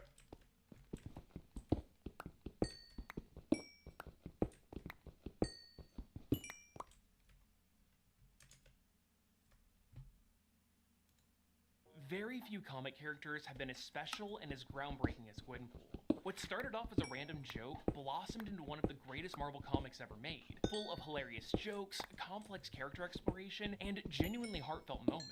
But over the years, Marvel hasn't really known what to do with her, and that is a huge shame, because when handled well, there are few characters that compare. So today, let's take a deep dive into the history of Gwenpool, and see how she evolved from a simple Deadpool parody to one of the greatest Marvel creations of the past decade. Hello and welcome to Comic Drake, where I talk about comic books, and my name is...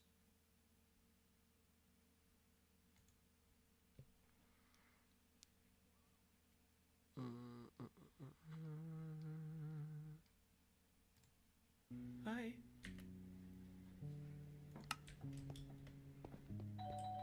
Fuck. Is that him or Rick?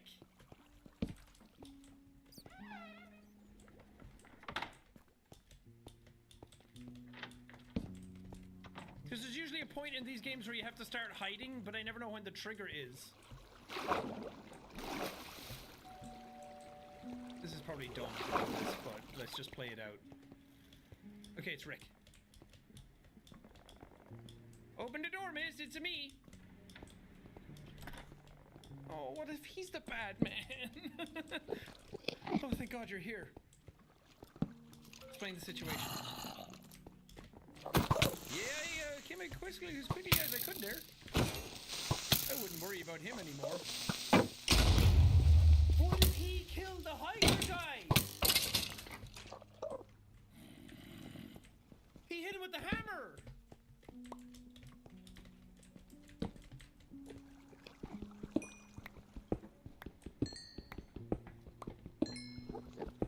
Rick was in the house. Wait away there, where's your friend?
The guy who was with you earlier. Should be back soon. So you're all alone here right now, huh? Yeah, but my friends will be back soon. What the fuck is going on?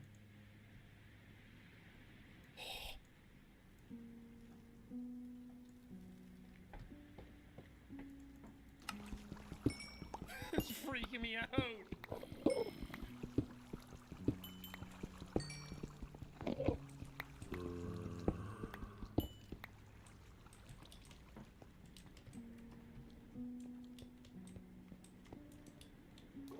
I don't like this.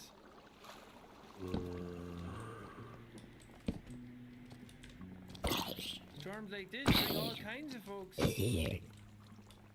Not all of them know when to stay away.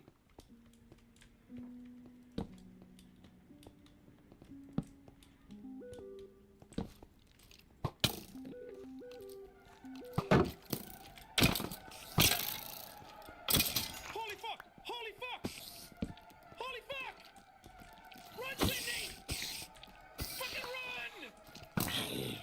Leave! Leave! I didn't feel safe open the door! Are you fucking kidding me?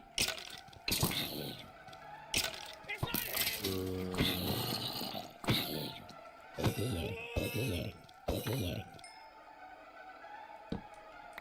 do we do? What do we do? What do we do? What do we do? Okay, can't type anything.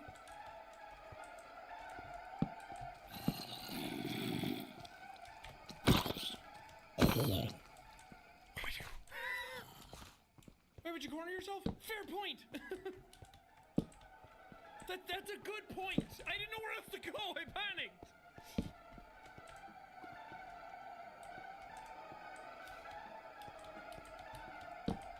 I thought it would be hard for him to get up here because I can block it off. Can I?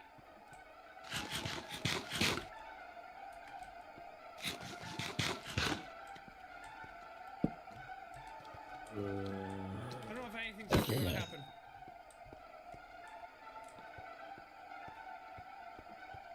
Help me, cat!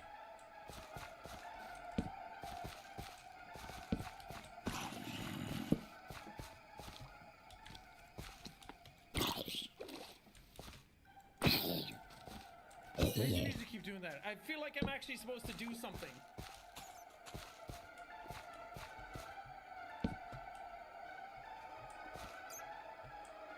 But I'm afraid to go back down. Usually I kind of let the scenario play out and get the bad ending, and then I can come back and try again.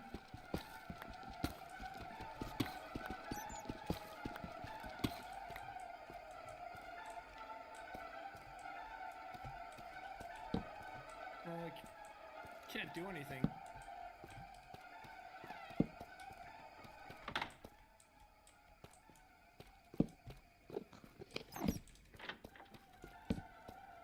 Like, I know this is dumb, but I want to see what he says or does. Is he just gonna attack me? He's still just standing there. I don't like it. Can I go at the back? Okay, I'm at the back. It was freezing cold outside. See, it won't let me leave! Everything okay, miss? Yeah. Awful late for texting, isn't it? Who are you talking to? My friends, they're almost here. Is that so? Yeah, you can head back now if you want. You sure about that? Yeah, I just overreacted. Oh, silly ditzy old me. Maybe I should stick around. Make sure everything's really okay. You need to leave right now. What did you just say? This is my fucking house. I will leave when I want to. What do you want? I want what's mine. This house. And you. You're trespassing. Get the hell out of here before I call the cops. There are no cops. I don't think so. If anyone is leaving this house, it will be one of us. You need to leave. I don't think so. If any of us is gonna leave, it's one or both.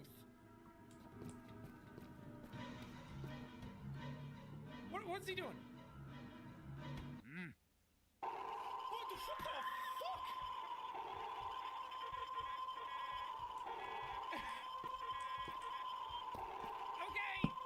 Okay. What? What was I supposed to do? Just leave? Go upstairs? I couldn't go upstairs. Go downstairs to the basement, maybe?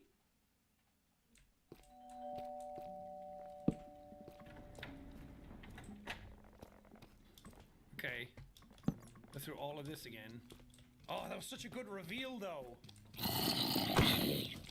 I don't understand what he was doing. Was he breaking the doorknob so no one could get in?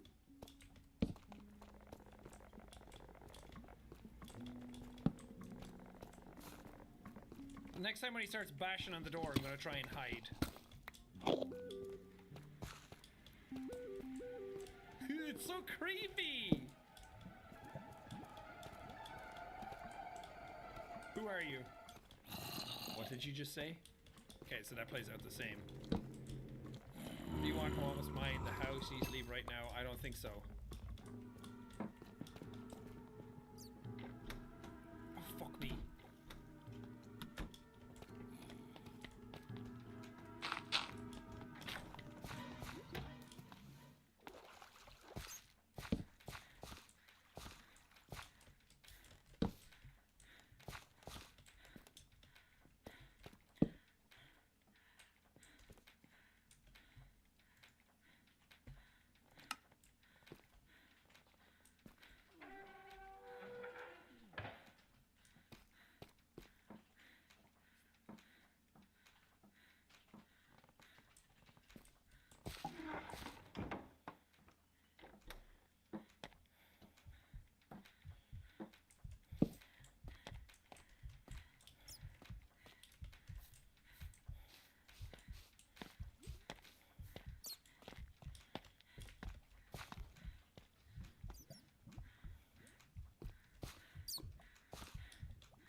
Fuck. Now's not the fucking time, Nora! That's locked. Okay. He'd broken the handle. Where do I go? Out here. No. I should have gone to the attic. Oh, fuck.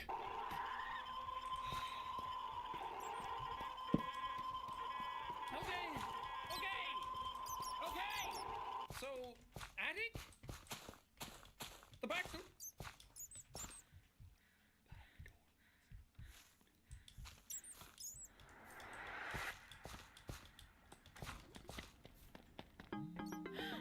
Fucking Nora, god damn it. Oh!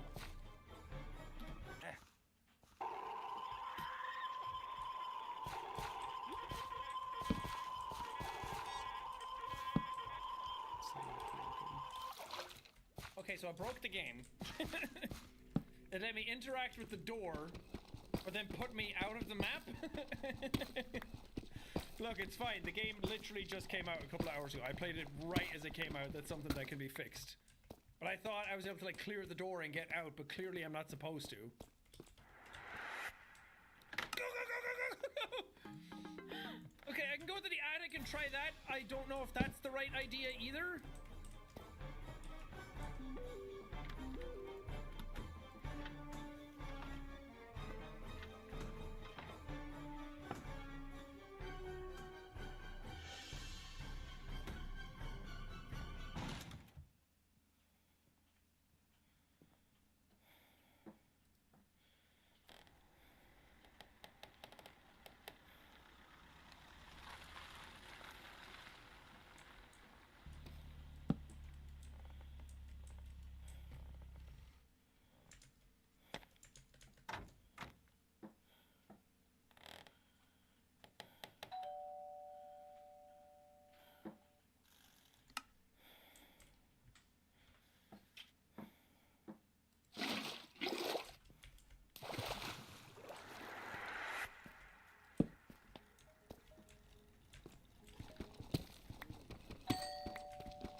confused me because I thought it did the like sound, which made me feel like I was supposed to run, but I guess not. I don't know what I'm supposed to do. I can't get into the attic. It says I can't. Okay, this time I'm gonna try and hang up immediately when she calls.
Okay, there's no mic on the screen this time.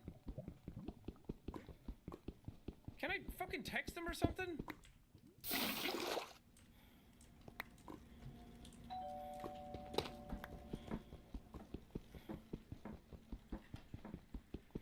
Am I able to like yell out the window?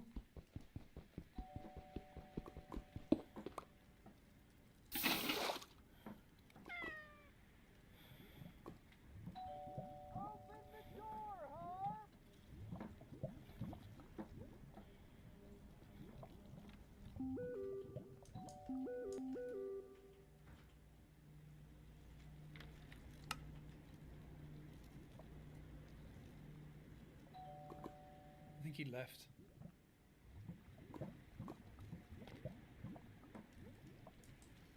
Just flick on and off the lights. Now I'm afraid to leave.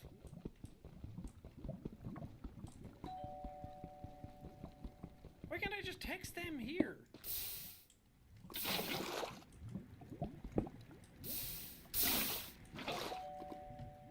I think I can go back down.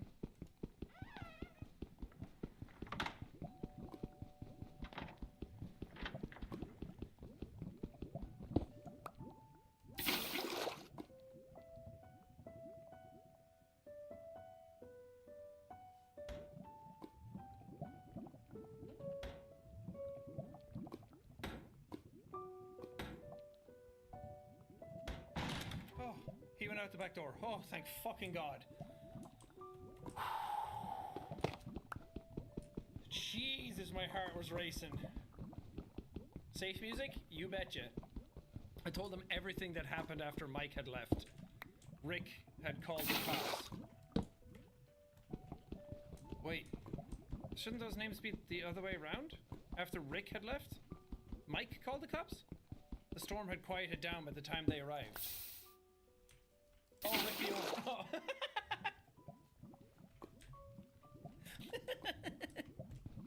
I was like, but what do you mean, Rick? Fucking hell. Of course, the man was nowhere to be seen. On our drive back, the whole gang played the whole night played over and over in my head. We think that the man we saw secretly lived in that cabin when it wasn't being used. Ooh. And planned on robbing us during our stay. So he lived in that room? But cops seemed to think there was more intent behind this man's actions aside from just robbing us. Rick asked me what the man looked like, and after that he didn't... Rick asked me what he himself looked like? We think he knew more than he was letting on, but in the end, he gave us a full refund. It's the fucking least of it. Suing his ass. Jeez. Wow! Everything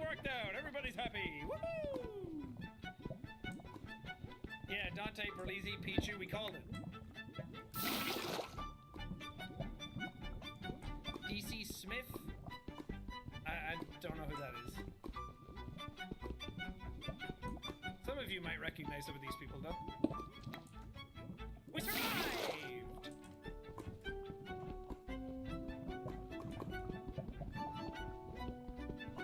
That was really fun. I like that a lot.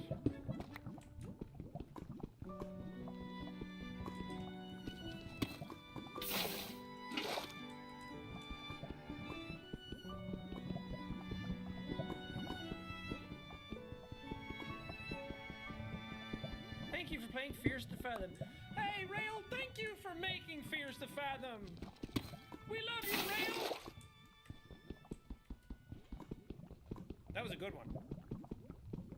They're all good. They're all so good. Even though it's the same types of mechanics over and over again, like hiding in a closet and holding your breath and hiding from the guys like walking through the room and everything, it's still super tense every time. Because I never know what sequence it's going to play out in.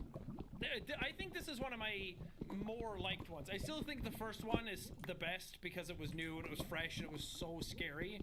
But I think this one's up there as well.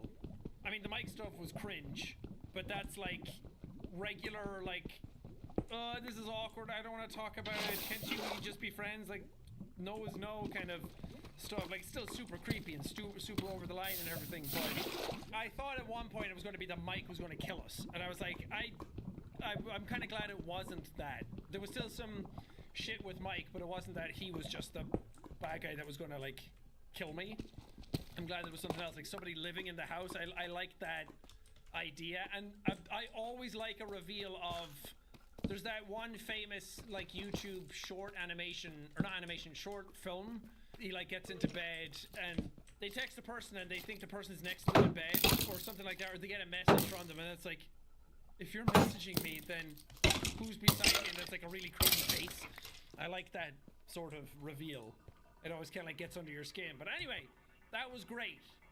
Great job, everybody involved. Great job on the production side and the gameplay and the making of the game. There was a lot of stuff in it, and it was cool start to finish. And good job to everybody who was in the game, who did voices and animation and all that kind of stuff. Good job. Jolly good show, everybody.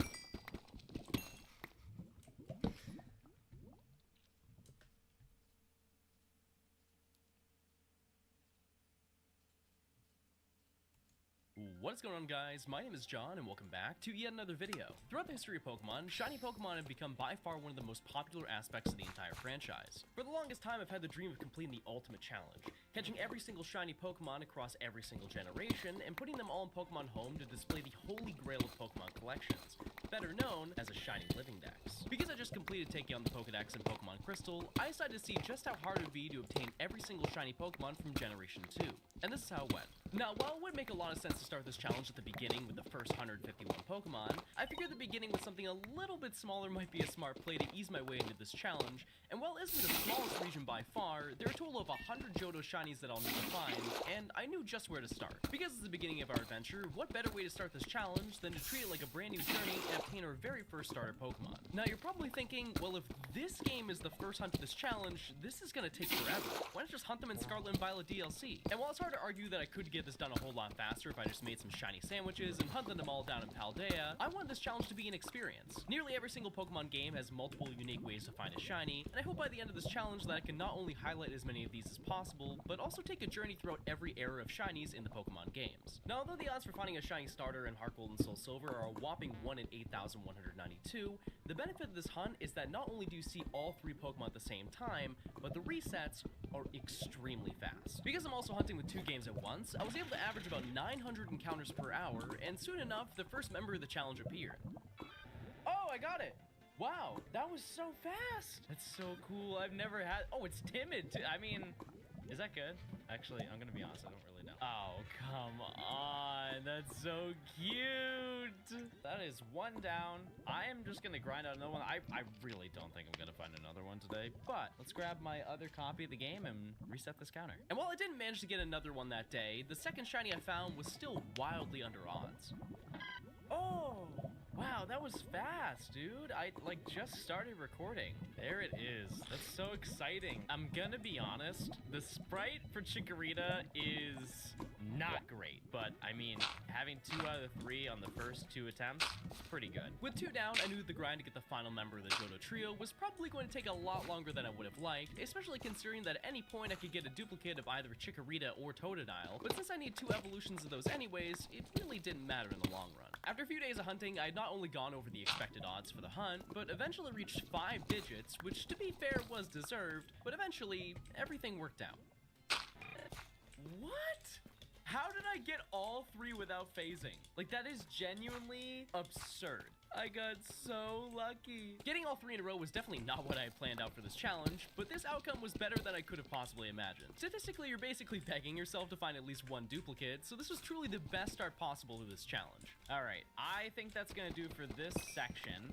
However, we still do need to get the rest of the evolution line, so let's do it in a little bit of an easier way. Now, although I said I wasn't prioritizing going for the shinies in Scarlet and Violet to make this more unique, it's hard to ignore how convenient this is. To make things interesting, I decided to limit myself to only catching up to 25% of the total shinies needed per generation, so we'll sprinkle in groups of these as we venture more into this challenge. With that in mind though, I figured it'd be a good idea to try and finish off the starters and make a sizable dent. As you probably know by now, by using a Sparkling Power 3 sandwich with your choice of typing, you have a 1 in 683 chance of finding a shiny roaming in Paldea. But by knocking out 60 Pokemon in an outbreak, that rate increases to 1 in 512. This obviously includes a Shiny Charm, which I'll be using in any game that's applicable, but with this combo, it's basically guaranteed that you'll find something. Oh, there we go. There it is.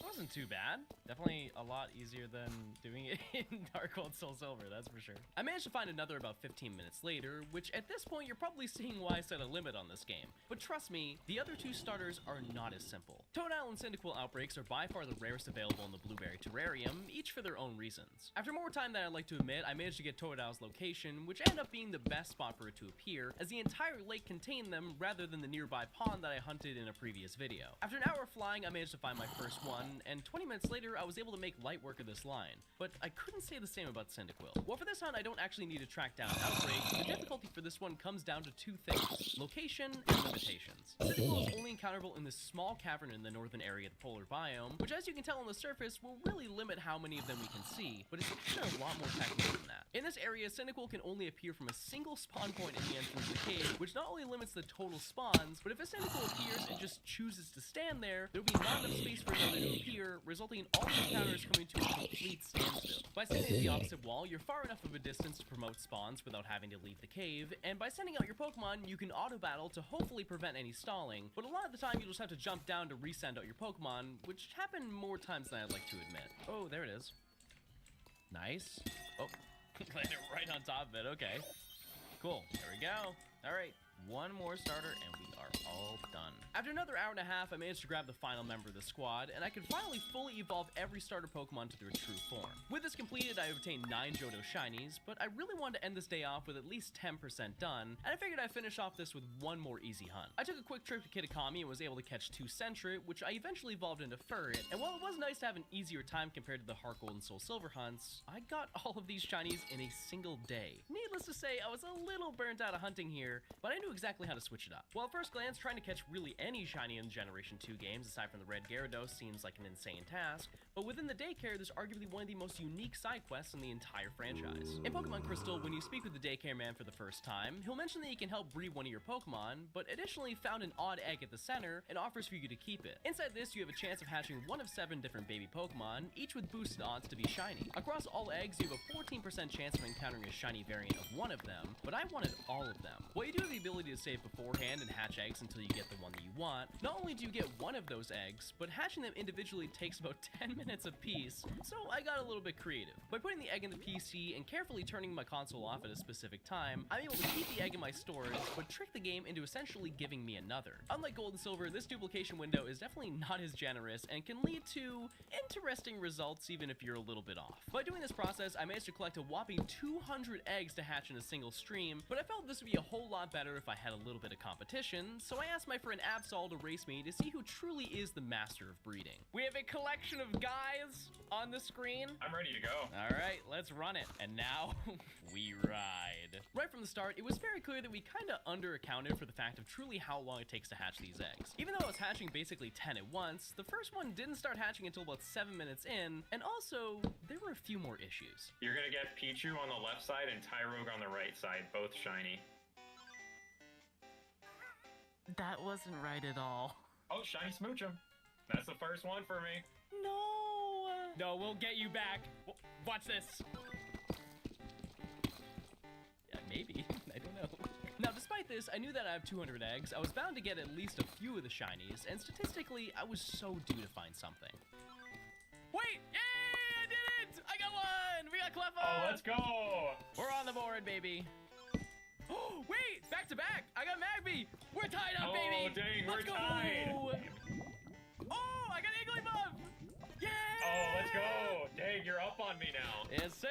We're running these back, baby! With this, I had checked up the 2 easiest shinies to get from these, which left me with only the 2% and the elusive 1% hunts for Tyrogue and Pichu. By this point, we'd only hatched about 20 eggs, so we're actually pretty under odds, so we were due for a long stretch of bad luck. Oh, I got Tyrogue! I got it! No way, we're Yes! tied on that? That is crazy. Let me see that Elekid.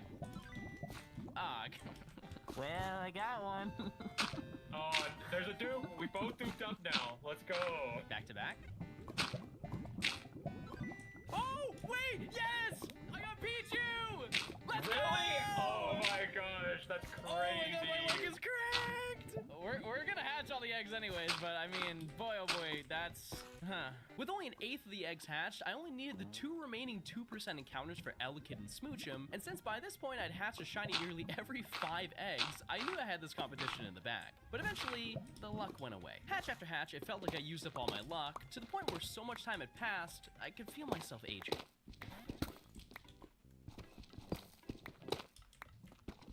Second shiny Pichu. By this point, Matt was only 1 Pokemon away from winning, and additionally, he had nearly 2 complete sets of the collection, but surely my luck would pull through.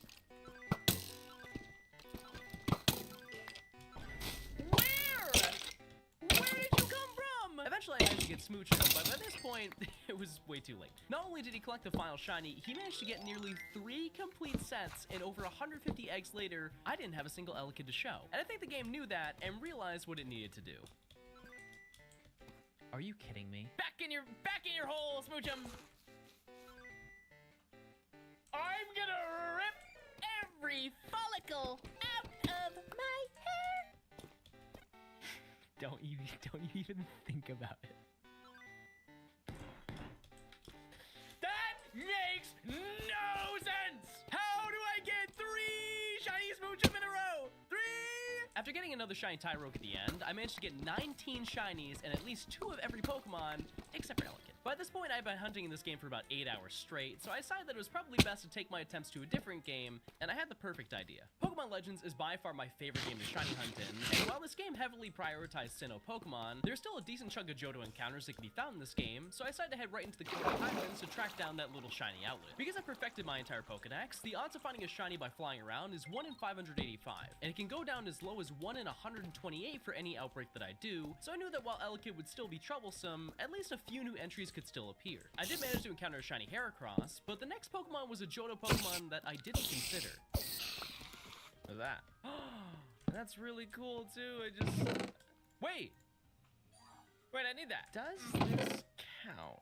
Although I didn't really consider it by this point, I made a new rule that any shiny that I needed for my Pokedex had to be from its original generation that it was introduced, so that means that aside from the odd egg hunts, this was my first phase or unintended hunt for this challenge. And it didn't stop there. I also came across a Malcombi a bit later, and eventually found a shiny Crobat in an outbreak, but after 4 hours, I still had no Elekid to show, so I decided to take it to the stream to put an end to this. Last stream we didn't get Elekid, but today is a different type of adventure. You're going to be embarking into the crime-stopping force. Let's take a quick look at the bounty board for the people that we're looking for today. Public enemy number 1 is going to be Elekid, who's wanted for robbery of the elderly. fraud as well as reckless driving. This next one really tugs at my heartstrings. This is going to be, of course, Shiny Swinub. Was once a model citizen, but unfortunately did not acknowledge Smokey the Bear's fire danger rating. And if we quickly come over here, as you can see, the fire danger rating today is moderate, which to many might not care about, but it's important to note. Everyone needs to keep tabs. Everyone. Alright, the next one is going to be Stantler, who's wanted for multiple warrants of Grand Theft Auto, cyberbullying, pyramid schemes, assault with a deadly weapon, DUI, extortion, hate crimes, money laundering, and racketeering. It says the notes here are green. Don't really know how that's gonna help us. So I made my way around Hisui trying to hunt them down, and to be honest, I wasn't getting very lucky. I started out with getting 4 different shinies, with the only one being remotely exciting being a Spheal, but I ended up coming across one that I didn't even consider to be an encounter in this game. Wait! I heard it! I heard it! Yes! Baby! We got him! That took so long! Thankfully with this we can evolve it into Blissey, and the luck didn't stop there. I managed to get a shiny unknown and a couple more random shinies, but to be honest, I was having pretty bad luck. Most of these finds were around 45 minutes apart, which for a complete dex was pretty insane. Because keep in mind, like, getting shinies in this game, if I was just flying around going to whatever outbreaks I wanted, I would be finding shinies non-stop. However, because I am specifically looking for things that I need, it's not as fast. However, in the grand scheme of things, it's pretty fast. With this new approach, I started finding shinies around every 10 minutes, including a duplicate Heracross, but eventually, I found something I was really looking for. Oh! Wait, hold on. What about that is shiny? May I present to you? Regular. And if we slowly turn around, what about this is shiny? And it's ugly. With this completed, I managed to collect nearly a quarter of the Pokemon needed for my living dex, and thankfully, I never have to look at a shiny Elekid again. By this point, I felt that I've been making some pretty rapid progress, so I figured why not try and work on some of the slower hunts I had planned, which brings us to one of my favorite shiny methods in all of Pokemon, SOS battles. When you encounter a Pokemon in Pokemon Sun and Moon, it has a chance to call an ally to join the fight, and by knocking out the respawning Pokemon over and over, you can build a chain to increase your shiny odds. In the Ultra versions of these games, after defeating 30 plus Pokemon, the odds increase to 1 in 273, but if you know anything about Pokemon, getting to that many turns in a battle is basically impossible. For this specific hunt, Hoodoo has around 60 moves it can use before it activates Struggle and then knocks itself out, which will then break the chain. And while in theory you can just knock out the old one and then just keep track of the new one before it runs out of moves again, I have a much easier method. By using this Trevenant, I can take advantage of its ability and a couple of its moves. By using the move Skill Swap, I can transfer the Harvest ability to a Pokemon, and by giving it a move restoring Lepa Berry and using Trick, I can essentially make nearly any SOS encounter become an endless battle due to the fact that every turn, there's a 50% chance that Harvest will activate and replenish the berry. With this, all you need to do is focus on the left side of the battle, and I can basically just sit back until something shines. Oh, wait, look! We still do need the Hoot Hoot, but I mean, for less than 400 encounters, that's not bad. There we go. Now we just need a Hoot Hoot. Now, while it is cool that I found the evolution first, it's important to note that a lot of SOS Pokemon call for different Pokemon, including entirely different species, so there are solid odds in the future that I'll probably double up on a few members of my collection. After only 294 more encounters, I managed to get my Golden Owl, but since this took me nearly 6 hours to grab these two, I took a quick break with yet another new method in the 3DS games. Arguably one of the most underrated locations in the history of the franchise, the Friend Safari is home to many extremely unique Pokemon that you can't find anywhere else in X and Y. By adding people to your friends list on your 3DS, you can visit their safari and encounter 3 Pokemon with the same typing. While this may sound slow, the odds of finding a shiny here are 1 in 585, and considering that each Pokemon has the exact same odds of appearing, you essentially have a 33% chance of getting what you want on your first try. I decided to take on the task of hunting down 2 Ladybah here, and in only 30 minutes, I found my first shiny. Oh! Wait, that was so fast! What? There we go. Easy. That night I spent a little bit more time messing around with the safari, and I ended up finding another Johto Pokemon. Oh, look at that. The third one. However, not gonna complain. All right, so maybe tomorrow we can actually get what we're looking for. Okay, so I got excited last night after I caught Heracross, and I guess I just wasn't thinking because my 3DS died, and I didn't save the game. I guess we'll just take Heracross off the list because it does not exist anymore. The following day, I ended up finding yet another Volbeat, which began the largest driving challenge so far. While it really doesn't take a long time to go over odds with this method, I was well over double odds for the next shiny, but it made sense as to why. Oh, wait! We got it! Well, that was after 1,300 324 encounters, which is pretty extreme. I'm not gonna lie to you, chat. That is a lot of encounters for the Friends Party when it's 1 in 585. We were over double odds and we got it. Well, finding 3 shinies before getting Lady Bomb wasn't super lucky. Surely the grind for Lydium won't be that bad, right? This is the final straw, Bobby! So I decided these games were probably not the best choice, and I quickly found another Lady Bomb in Ultra Moon and made my way to Route 1 to go for the Spin the Rack line, which thankfully were much more kind and took a little over 500 encounters for the 2. But I couldn't say that for the next one. Despite my varied luck, I was really enjoying hunting the 3DS. But there was one method that I wanted to do that I've never been confident in, and it was by far the most simple one to do. In X and Y, by repeatedly fishing and reeling in a Pokemon, you can build a chain to increase your shiny odds. On the surface, this sounds straightforward, but there's actually a lot of strategy to it. By having a Pokemon like Octillery with suction cups or sticky hole, you can increase the amount of guaranteed bites from the fishing rod, and for some reason, the more walls that the bobber is touching will also increase your chances. With your chances of finding a shiny getting as high as 1 in 96 with 20 Pokemon fished in a row, it seems like it's a fast and relaxing method, and to that, I disagree. I've asked my Twitch chat about this before, and they're wildly confident that it's just a skill issue because I'm pushing 30, but I swear to you,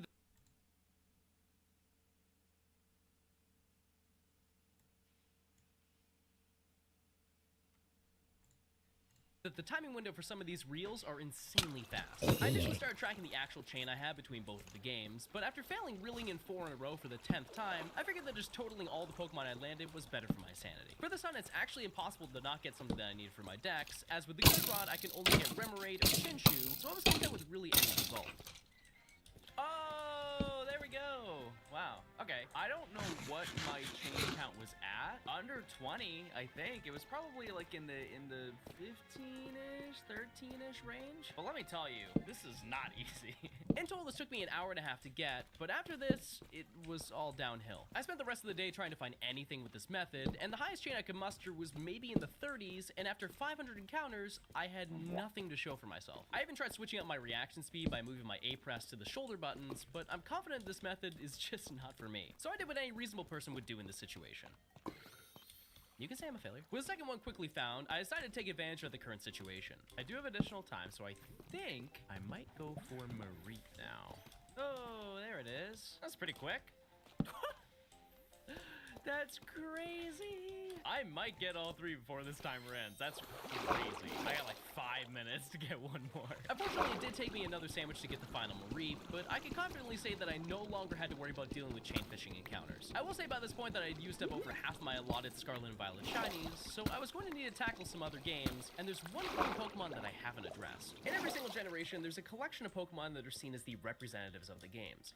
Legendary Pokemon are arguably some of the easiest Pokemon to obtain in the regular storyline, but also some of the hardest Pokemon to shiny hunt in the entire franchise. By this point in the franchise, there are many ways to hunt these Pokemon. In the remakes, Dynamax Adventures, Scarlet and Violet Steels, never mind, but there is one that's a cut above the rest. In my opinion, the Ultra Wormholes and Ultra Sun and Moon are by far the best way to hunt a majority of the current legendaries in the franchise, as you can encounter and shiny hunt nearly every single legendary from generations 1 through 7 between both games, and as long as you can find a legendary wormhole, this process is really easy.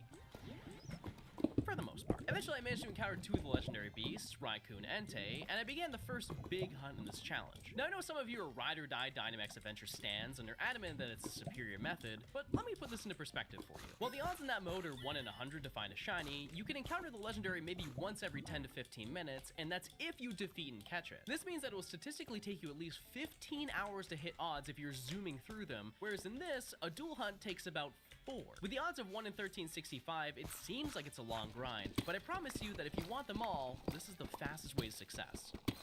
Oh! Oh, no way! Oh, that looks so good! I've wanted this shiny for so long, so this is awesome. Alright, so I ended up finding this after 468 encounters, which is like unbelievably quick. Please. Oh, finally. This battle took 25 minutes. There it is. Shiny Entei, one of the 3 legendary beasts. However, this is one of 5 legendaries that I need to get in this specific challenge, so still got a lot to go. The next day I decided to take some of that good luck and bring it to stream, where I not only chose to take on my favorite method of all time, but the one I probably have the most experience in. Now if you watch my channel for long enough, you know that I've radared for over 100 hours in this game, and I'm wildly confident that I've mastered the mechanics behind this method, but that doesn't mean that I'm guaranteed to succeed here. While there are a ridiculous amount of options that I could go for, I decided to go for Togepi on the little island on Route 230, as this is a Poke Radar exclusive. To explain this as simply as possible, by catching a Pokemon and walking into a patch of grass that's 4 steps away from you in any direction, you have a 98% chance of continuing your chase. Your odds will decrease if you enter a patch at the edge of the grass, or reset the radar if you don't have any good patches, but this method is truly a hard to learn, easy to master type of task. While you do have roughly a 45% chance to reach a chain of 40 for the maximum shiny odds of 1 in 200 for each patch of grass, luck wasn't necessarily on my side, as my chain broke about 3 times. But after 2 hours, I had managed to reach my goal. Now, it's important to note that you rip through encounters considering you're basically seeing 4 Pokemon at once, so in a lot of cases it takes no time at all to find the shiny that you're chaining. But this game had different plans. Oh, there it is! That took over an hour to get this one patch! It looks exactly the same. What? There's no realm. I waited an hour to wait a minute! I mean, I'm not mad, but like, why did I have to work so hard to work for so little? With that out of the way, I'd obtained every baby Pokemon from the Johto region, which reminded me that there was another hunt that I needed to do in one of the games. Okay, I know what you're thinking. I've definitely paid my dues here, but this time, we're not focusing on the odd egg. Just the regular ones. By having a shiny Ditto in the daycare, you have a 1 in 64 chance of finding a shiny, which once again sounds good until you realize the bike speed. But I came prepared with 60 eggs for this hunt, and with my offline history of hatching shinies well under odds, I figured this would work out fine. Last one of the first batch. No. And so that group took 20 minutes. This might take a while. This is when I was welcomed to reality. Because the amount of steps to hatch was the same as the odd egg Pokemon, I had a decent frame of reference as to how long this would take, but there was definitely a point where I realized that I was in over my head. I would like to know by this point, 50 eggs, we are creeping close to about 4 hours. 4 hours of just hatching. Not even collecting the eggs, just hatching.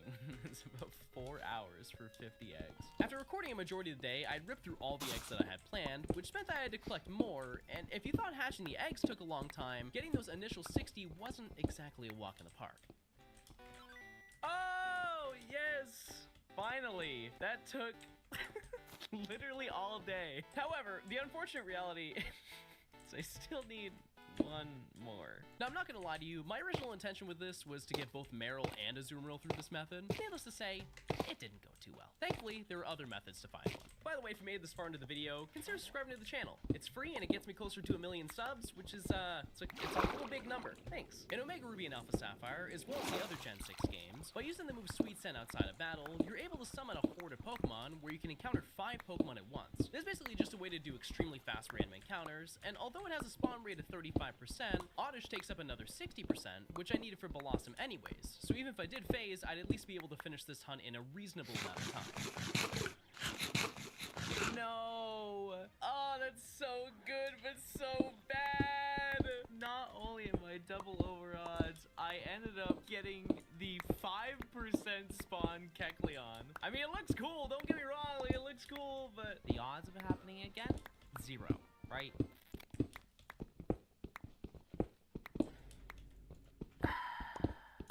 From this point, I took a break with the challenge to work on the regular Johto living decks that I did in Crystal, but with over a month break from shiny hunting, I knew that I could come back stronger than ever. Oh, there we go. Still not Marill, but it's at least something. I need it. Okay, this is also the same game that froze, so let's not have that happen. There we go. All right, we are back on the board. With the Sunstone, I was able to add a new member to the collection, and I was adamant that I would not leave this area until I got exactly what I initially came for. Oh, there it is! I was doing Pokemon Go raids, I was not paying attention in the slightest. I know I took a month break, but it genuinely feels like I have been hunting this thing for a month. After evolving it to get a Azumarill, I was really itching to play a new game for this challenge, and I decided to boot up my Switch to take on something a little bit different. It was, until I realized something. I just realized I'm switching over. This has been running for like a month. Why is it running so poorly? I don't know how to explain it, but it looks like it's smooth, but I'm in slow motion. If you're wondering what happens when you leave your game on for a month, time slows down.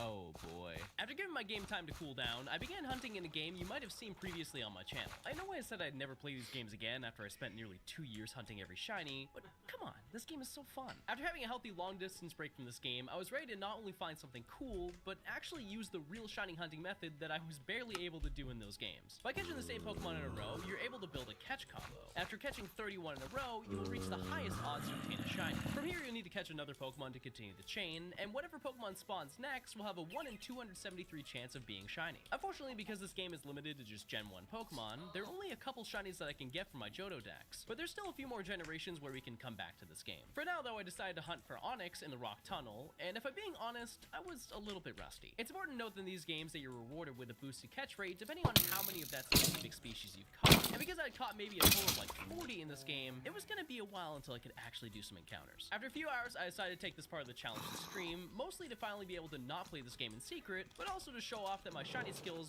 never really left this game. I totally forgot I did a stream with Togetic. I genuinely do not remember any of that stream, and I thought I was crazy, which I am, but...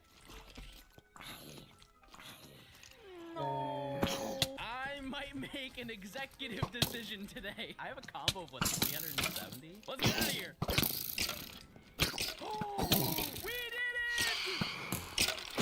it! Rock worm! Some might say Onix over 600 is not really good. However, at least I got it. You know what, chat? This inspired me. If this video gets 500,000 likes, I'll do the Let's Go Shiny video again. While this one did take a while, I knew that in reality this was going to be baby mode for what I had in store next. Route 16 is home to not only one of the largest pools of Pokemon available in one area, but additionally contains one of the rarest shinies within this section of the challenge. While Eevee is seen as the second mascot for this franchise, there are very few fast opportunities available to hunt this little guy. Obviously, Starland Violet is really easy, but aside from that, this game is arguably the next in line due to games like Legends making the spawns for it feel basically non-existent. Because I'm playing this on my Professor Oak file, I already caught nearly 600 of these, so the real task was honestly just finding them, but also taking care of myself to prepare for what could be the longest part of the challenge. I will be live basically all day, aside from today, just because I had to train my throat. That's such a bad time to find a shiny. I can't even recover. You know what? Hey, maybe we can save this one. Wait, is that a shiny Eevee? What? No way! Surely they'll buy that one. They'll buy it. The next day I managed to get another after only a chain of 40, and to be honest with you, I was a little sad that I ripped through the entirety of the Let's Go portion of the challenge in less than 24 hours. But I decided to use this good luck as motivation, as there's a certain group of difficult Pokemon that we still need to work on. Back in Ultra Moon, I was able to set up the wormholes to continue the legendary beast hunts, but during the process, I managed to find something a little bit better. Now, in order to hunt Suicune, as well as a lot of the other special legendaries in these games, you actually need the other members of the trio in your party to activate it, which means that we're going to have to get Raikou before that's even an option. But because I need Lugia anyways at some point, it was a welcome surprise regardless of who appeared first. When you over odds, 1365. But we won't hit that, because I'll just find it right now. So this took 524 encounters. If I'm not mistaken, very close to Entei. Come on! Yay! There we go. In the Premier Ball? Not bad. With this, I was able to trade Entei over to Ultra Sun to hunt down Suicune, and after running through 1,000 more encounters, I realized that the inevitable was coming. I was finally going over odds. Listen, I'll admit I've been lucky these past few times, so I'm willing to accept my fate, but I knew that at one point, things were going to have to be compensated. I mean, that does count. With the trio complete, I decided to prepare what could be actually the longest hunt in the challenge so far, which takes us to a location that I haven't been to in years. I know that pretty much all the Generation 8 games are not regarded as peak Pokemon, but aside from the subathon I did nearly 2 years ago, I haven't really had an opportunity to mess around with this game much. While it may sound crazy, I decided that I wanted to complete a couple of Masuda method hunts in Sword and Shield just so I could find a reason to be in Galar. And if I'm being honest, I haven't done one of these hunts since the game came out, which I hate to be that person, but that was almost 5 years ago. By having a Pokemon from a different region to the game you're playing in the daycare, you have a 1 in 512 chance of getting a shiny, which sounds like a wildly large waste of time for a Pokemon like Quillfish, but I promise you that this game is absurdly quick. Not only does this game throw eggs at you once every 10 steps, but because the biking speed is so quick in these games, you can hatch a bundle of eggs in a little over a minute. This means that with a little time spent collecting, I can hatch nearly 300 eggs an hour. While that night I did a lot more collecting and hatching, I knew that when I was ready to stream it, I was going to have a pretty good head minutes. The next day I decided that I really wanted to take on some more Poke Radar, but this time I wasn't interested in Platinum. Brilliant Diamond and Shiny Pearl obviously also contain this method, and somehow they were able to make it easier, but also so much harder at the same time. Rather than have the patches disappear like the originals, this version keeps them on screen. There are no longer Poke Radar exclusive patches, as the grass is either regular or shiny. While this sounds like a cakewalk, especially considering that they effectively doubled the shiny odds from the originals, there is one other adjustment that they made. Rather than having the 98% chance of continuing your chain after each capture, they decided to drop it to 93%. While on the surface this may seem like a small change, it really shows when you start doing the math. Like I mentioned earlier, the odds of getting to a 40 chain in Platinum is about 45%, and when you replace those odds with the updated ones, it drops to about 5%. Because statistically you'd be breaking chains for hours, the community settled on one specific number, 17. To be honest, I'm not entirely sure why people decided on this number, and my only guess is because the odds are roughly 1 in 2,000 here, but after a few attempts I was able to get this for Wooper, and I began the long grind. And it pays off, doesn't it? Let's see it. Oh, and it's a girl! Lady! 536 encounters that's light work, chat. That is light work. And I wish I could have said the same for Quagsire. Nearly 3 hours later, I could confidently say that I went over odds for this hunt. Like, really over odds. I ended up breaking my chain on stream, and after doing another 3,000 counters off stream, I'm not gonna lie to you, I gave up. But at this point, I realized that there's another location where you can find one. Although the Ultra Wormholes are known for containing legendaries, you can actually catch regular Pokemon there. And the further you go in, the better your chances are of finding shinies. By targeting the blue wormholes, I have a 1 in 5 chance of encountering Quagsire, and with the max odds of around 36%, it shouldn't take too long, right?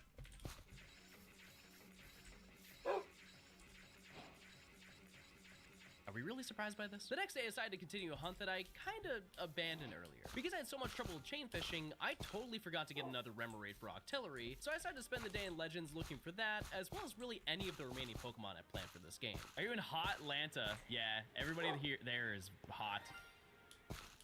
That's not a time to find a shiny. I also ended up finding things like Yanma and Gligar, but as you can assume, there were quite a few shinies that were not exactly part of the plan. Yep. No, I didn't miss it. I just didn't care, chat. A lot of times. Oh, don't be shy. Show yourself. Oh, there you are. Okay. It's hard to see. He's a hard little guy to see. I thought this grass was a teddy ursa. Oh, see? You can see from a distance where that, where there would be confusion. With the stream completed, I could officially say that I'd finally reached the halfway point in my journey, but what happened the following day changed everything for this challenge. In my Twitch chat, I feel like there's an endless duel of who is more baby, Dumby or Boingo. Truly the paragon of cute, small creatures. Unfortunately, this is a duel that will go on to the end of time, but today, they'll have to join forces as we're going into Platinum to obtain the entirety of both these lines. There is just one issue. I have no money! After tagging the elderly population, I was able to head north of Orberg to begin the Swarm exclusive hunt for Famby, and after 2 hours, I was trying any method to get one to appear. Chat, please, if you have the emo for Johnstone Dumby. Wait, no, don't. I already found it. There it is, Shiny Famby. Hey, if you're watching on YouTube, go to Twitch right now and use your Prime sub on me. Link your Amazon account to your Twitch account. After quickly getting the second one, I moved around 205 to go for Hoppip. Hey, boy, Hoppip. I want to crunch him so bad. You know what I mean? With another 2 green guys collected, I managed to get everything I wanted in only 5 hours, but I felt that that wasn't enough. I wanted to really challenge myself, and what better game to do that than Scarlet and Violet? Listen, I know. Hunting here is like the equivalent of entering the lottery, but they tell you the first 5 numbers. But there is one thing that does make this game difficult. You don't know immediately when you see a shiny. In games like Legends Arceus, you can fly over a shiny and have absolutely no clue, but the shiny notification will be there to save you. In this game, if you don't see the shiny and walk too far, it's gone. And what better way to test my -7 eyesight than to hunt for him? Because Slowpoke Shiny is maybe 1 shade darker than the regular ones, this is known to be one of the most annoying Pokemon to get in this game, and I figured that if I was going to play this game, I'd have to make at least some of them interesting. Oh man, this is one of those things where it's like, oh man, this is the result of my own consequences, my own actions.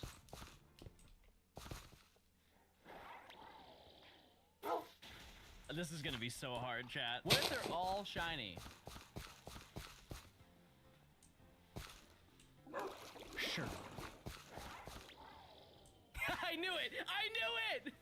I could sense it! That is slightly different. That was way easier than I honestly thought we were gonna be here for a minute. Because I got that a little bit faster than I really expected, I ended up grabbing 2 Houndour as well, ending the day with a whopping 8 new entries. Now while things are really starting to speed up, it was time to take on by far the hardest shiny hunt in the entire challenge, one so difficult that most people don't even bother. Sunkern. I wish I was joking. For some reason, this line of Pokemon has been absent from any of the convenient games to shiny hunt in. Initially, I was going to just quickly grab it in Scarlet and Violet, until I realized that Sunkern has a whopping 4 spawns on the entire map, so I had to radar this in BDSP instead. Now, while some of you might wonder why I'm not doing this in Platinum, as the odds are so much better, and that's because it's by far the hardest hunt in the game due to the patch being this small. Because in a weird way, it's actually better to hunt in these games, I committed the idea of spending this whole stream looking for this one Pokemon. There was, however, one issue. How